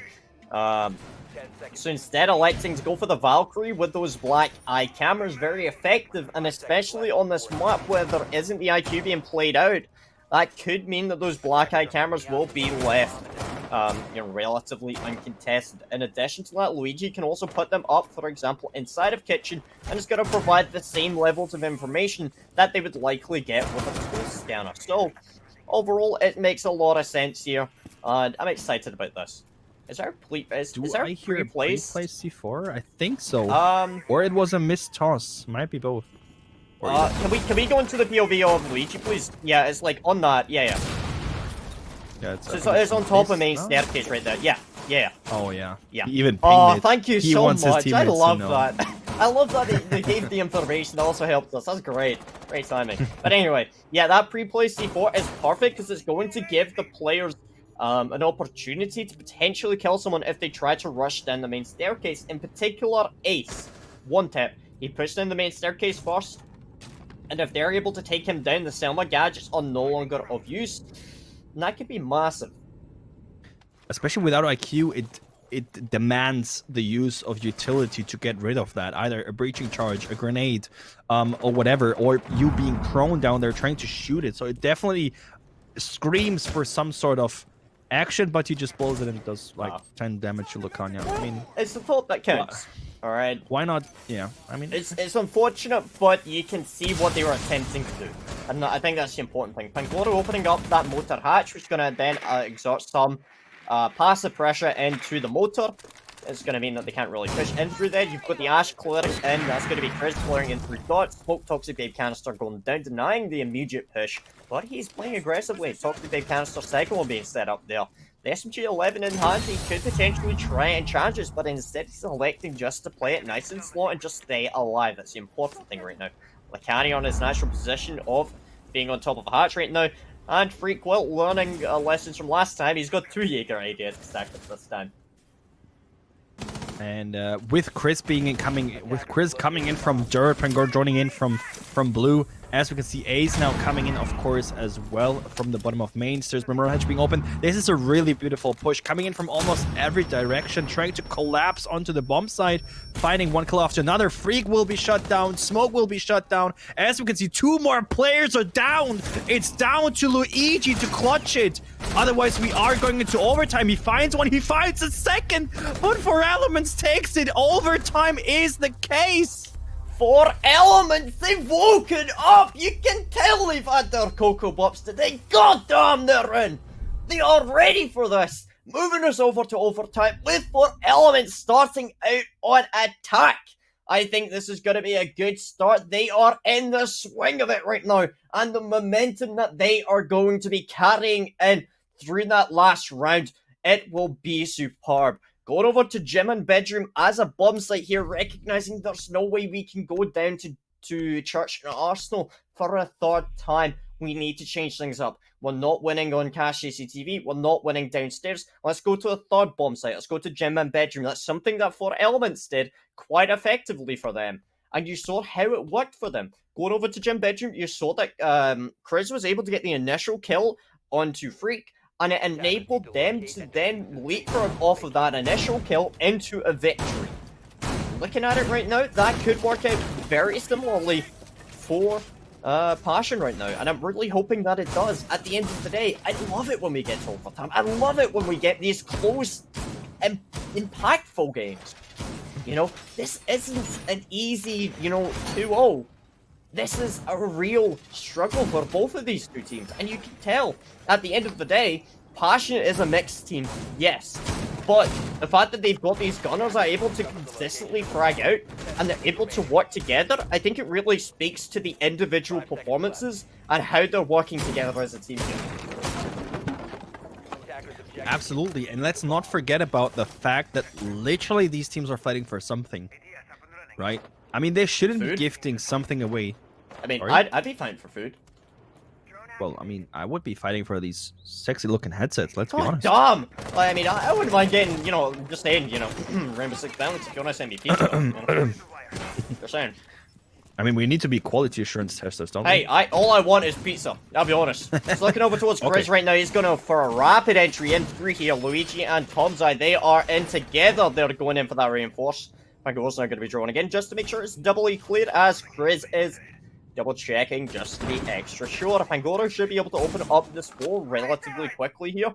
They're just going to allow Chris to then push on through, and I want to see them. C4 going out, but he's going to get caught on that wall. And Luigi, or Lucani, correction, is going to be able to get the kill onto the bandit. The C4 was wasted, and so was his life. Tom's Eye is able to refrag onto Chris, takes down the main gunner and fragger of 4Elements, but at what cost? Well, I mean, we can see the main fraggers of each team wiped off the board. So it's definitely an equal trade, I would say. But with the advantage, and of course, for 4Elements of reaching into bathroom, especially since Bandit is gone, you don't have any more denial. Smoke needs to retreat, so you kind of cleared bathroom completely without, too much effort. And that is a massive factor already for this round. Of course, you still have the eastern side control of the map from Tom, but is that too important if you want to plant, for example, on the B-bomb spot? Actually, it isn't, no. And especially with all the windows, you can still leverage the effect the attackers have on this round. Still work more with it. The question is, again, time will be a massive problem, and gunfights. Let's not forget about the fragability of all these people on Passion's side. Yeah, I mean, looking at the setup so far, time is just ticking away, and no additional kills have been gone through so far. We're seeing a rotate coming in through that bottom floor. Now, they're likely going to be pushing over towards the main staircase to see if they can try and clear it out, make sure there's no C4s below, and then likely try and execute in through that main staircase. This is important because, look, Rebenchu is still outside of the breach with the diffuser right now. If he dies early on here, this could be a massive loss right now. Pangora's going to be the one taking point with the castle close beside him. The likely drop coming in through logistics here. That's going to be one I'm keeping my eye on right now. It's 20 seconds ticking away here. They need to start going in for this kind of execute as Luigi gets the kill into Lacani as the soft guard down and the flank is not being covered. Munchie is able to get one. One tip is refragging, but it's all up to one tip as Passion pull it back. Time and time again, going to gym and bedroom is a good way of pulling it back for your side. Absolutely, and this was a massive flank, and I don't know why, but I do want to point it out as a mistake. Not having a drone or a person to watch the flank, this would have been crucial in actually making the difference in losing the round or winning the round. I mean, we're talking about overtime, the first round of overtime being crucial because it's match point once again for Passion. This should not be the case. Let's be serious about it. Now we do see For Elements in need to win 2 rounds to win it, to take the win. I mean, they decided to go for Gym Bedroom as well. I mean, the bombs that we did not see, I mean, we did see it, but not that often. To once again shake off your opponent, trying to mix and match things, try out something new because now you need it. It did not, it didn't go out well for them earlier. So, wait, actually, it did go out well for them. Yeah, it did. Gym Bedroom was the bomb site that turned the tide for both teams. Not Revenge. For Elements did it first. You saw that Chris got the entry kill onto Not Freak, and it worked out very effectively for them. Now it's kind of been the reverse, where For Elements were able to get the initial entry, but then they just struggled to really do anything past that. They lost, they lost Chris, Passion lost Not Freak, but they were able to pull it back due to time and the fact that For Elements were rushed into pushing main staircase and also in through the breach, which Passion were able to hold very effectively. Absolutely, and we are potentially going into maybe the last round of the match or just one more round of overtime. And as we can see from the setup of For Elements, there's nothing too crazy. So we definitely do need to be looking forward to the way Passion is attacking, because as we see, it's nothing crazy so far. But Chris, I think you have some news to share, right? What? I mean, if you look into the chat, you might have some news to share. Oh, yes, that. What chat? Oh, yes, I do. So, ladies and gentlemen, sorry, I'm not paying attention here. Graichi Warriors forfeited the finals, which is actually interesting, which means that the winner of this game will be the winner of today. This will be the last matchup here. Graichi Warriors won their match against Demonic. They will now forfeit their game, so they automatically get defaulted second place, which means that the winner of this game will then get first place overall. So this really is do or die, quite literally. Funnily enough, though, the players probably don't know that yet. They don't even know what they're fighting for, but Freak is downed, and that is huge. Lucania collecting the frag, but be aware, Lucania. Tom is close. Luigi finding the frag onto Chris. Once again, the fraggers are traded out. Tom, though, finding the frag onto Lucania. Oh, no, be aware. Luigi finding just one more. This one could be over, but Robinho, one Topek are making it possible once again. It's up to Robinho. 1v1 situation. How did this happen? He has the diffuser. It's up to him to make it possible for one more round into the grand final of this match. Luigi does not want to make this happen. He obviously wants to make this happen, that they take the win right now and don't have to struggle with overtime or the last round of overtime. It's up to him. 1 minute. Fraser, please take it away. Limited options available right now for both players. It is going tooth and nail. Rabinchi, he knows this is it. This is his last stand. He knows that he's got his back to the wall right now in Luigi. He needs to figure out what he wants to try and do here. Rabinchi holding on close with the diffuser. He peeks across and he lands it! He takes Luigi! God. And that last stand, he says, no! I want this round and we will take it! And that goes down to Luigi. And that is an incredible turnabout there. Coming out. And this pushes us to overtime match point. Ladies and gentlemen, it could have gone either way. It could have gone down to Passion. Because goddamn, I'm feeling it now, Mr. Krabs.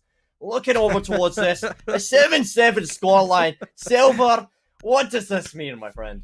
7-7 maximum overtime. This is the last round. We won't go any further. Basement, it is once again. They are fighting now for not only the win of the semifinals, also of the finals.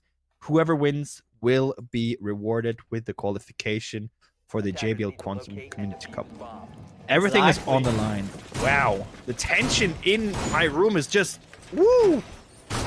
Honestly, just the amount of tension that is being built up with this game. I don't know if I need to remind you guys, it's the winner of this game will be the winner for all of today. They will go forward into the finals, the studio finals, tomorrow at 1900 CEST. That will be casted by the incredible Boston and Antwerp. That will be a pure beauty to watch. I love their casting dearly. That will be on the main Rainbow Six Benelux channel. If you would like to check that out, that will be at twitch.tv/Rainbow Six BNL. I can do numbers and letters correctly. But regardless of that, it's going to be incredible. It's going to be a Dutch cast. It will be terrific. In addition to that, you can always check out the social media at Rainbow Six Benelux for Twitter, as well as at JBL Quantum for our wonderful sponsors for today, who have been so gracious in organizing and setting this up. It has been terrific. And again, just whilst we're waiting here, I do just also want to give a brief shout out to my wonderful production team here, who have been joining me. Not only have you had myself and my co-cast here, Silver219, you've also had our producer, Trix at MattR6S, as well as our observer, Shriko, also known as Shriko. He'll be observing tomorrow. So again, shout out to all my production team who have been involved today. It's been terrific. Thank you guys for watching here. But again, 2 minutes left remaining on this round, and it's starting to hit the fever pitch. Absolutely. Opening frag, Luigi onto Rabinchu. That is Thatcher gone. I hope they used all the EMP grenades already. Otherwise, this could be painful for them. But Lucania is able to refrag onto Freak. Massive factor in this round. The main fragger of Passion is gone. And Vigil, the main roamer, is gone. This could already decide the match, but it comes still down to the next 1 minute and 30 seconds. Dirt Munchie might be getting punished for a peek or finding a frag himself, but for the moment, he stays alive and tosses out one more smoke canister to delay Chris in his way of pushing through Dirt. Chris, of course, is absolutely aware of that situation and just waits for the time to pass by. I mean, there's more than enough time on the clock for him. He doesn't need to rush anything. On the other side, we also see, of course, other people prepping for the final push on the map. As we can see, Lucania getting ready there. One tap hack at the bottom of main stairs gets the frag onto Hertz. That is Maestro gone. That is massive. Pegoro gets ready to push into bomb site. He has the diffuser. He could be pushing in and planting very soon, but Tom is holding an angle onto one tap hack. He needs to be aware as he holds a little pixel peek, but peeks too wide. Lucania finding a frag for himself as well. Munchie is refragging though. It's up to Munchie. The smoke player in Dirt has to clutch it, otherwise they are out for today. A lot of guns are watching his way. It's down to him. He needs to get out of Dirt, but of course the guns faced him. Will not make it possible, and the lifeline comes in clutch. GG well played for Elements. Oh, what an incredible matchup coming out there, and what a way to finish up today with a hard-fought victory coming out there. Overtime match point in favor of for Elements. Holy fuck! That was a matchup and a half. I'm gonna swear, I don't care. That was a matchup to behold. Silver, they gave it their everything right there, and you could see every single player played out their hearts and their minds. You have to give it to them there. They really showed. They know how they want to play, and they are going to make it happen. Every single map that they have played in, every single match that they have played today, 4 Elements gave it their best, and by God, they give us one hell of a show.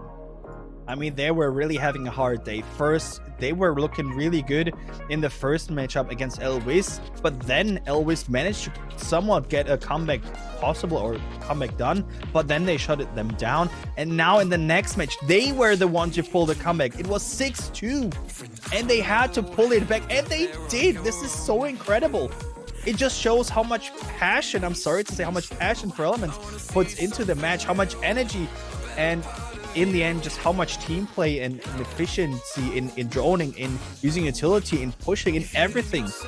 Coming back from a 6-2 is so much energy consuming, and then also taking the win, especially after being down in overtime. Massive shout out to them. Wow. Yeah, I mean, it really speaks to the mental fortitude and resilience that 4 Elements have as players and as a team as a whole. Let's be really honest, it can be incredibly frustrating to be in that position where you have to try and come back multiple rounds, and a single slip-up could mean that you lose. And the fact that they were able to do that in such an incredible fashion, hats off to them. I'm not wearing a hat, but, you know, just hats off to them. They really tried their best, and it was a superb matchup. An incredible day, to be sure. Silver, thank you so much for casting with me today here. Do you have any final words that you'd like to say before we kind of sign out here? I just want to highlight once again, this team, Parliament, just showed how much energy you do need to put in sometimes into your match to make it, you know, look better and turn it around. But it finally will pay off. They are rewarded with qualifying for the cup and will be heading to the finals tomorrow. But it's some sort of, and now I bring back the life motivation, right? Even if you're playing a ranked or comp yourself, the situation might look bad. Well, you just need to get stuff together, head straight for the match, and then you are able to win it. I mean, this team just proved it. No matter how bad it looks, you can just do it still. Just massive shout out to him. I can just point it out once again. Honestly, couldn't agree more with that. At the end of the day, sometimes we have good days, sometimes we have bad games. You know, at the end of the day, what matters is that you try your best, you work with your friends, and you just try. At the end of the day, there's nothing more anyone can ever ask of you is that you try your best. At some point, you're going to succeed with something. Whether that is cooking a pizza, whether it's winning a Siege game, whether it is getting a job, getting into a relationship, maybe, I don't fucking know. Maybe it's something that makes you happy. I think about pizza a lot. It works out quite well for me, so I'd recommend that. But regardless of that, guys, I will just want to say this one final time. Thank you so much for joining all of us today. It's been an incredible day of qualifiers here. That's going to be it from us. Please don't forget to check out JBL Quantum on their social media channel for sponsoring all of this incredible event. You can always check them out at JBL Quantum on Twitter. You can also check out Rainbow Six Benelux as well on social media. We will not be casting tomorrow. That will be the grand final, which is going to be a studio casted final that will be casted by Fast and Anthox, two incredible Benelux casters who have a lot of knowledge and a fair amount of experience here, are incredibly proficient and superb at their craft. It's going to be one hell of a watch, so please definitely check that one out. It will be at 1900 CEST at Rainbow Six BNL. Twitch.tv/Rainbow Six BNL. So please definitely go check that out and consider maybe potentially dropping us a follow on social media at Sierra Project R6. I'd greatly appreciate it from my entire production team. Thank you so much for joining us today. Thank you so much. Good night, guys.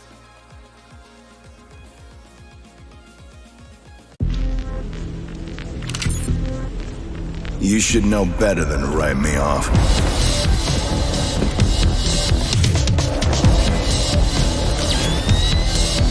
Consider this a teaching moment.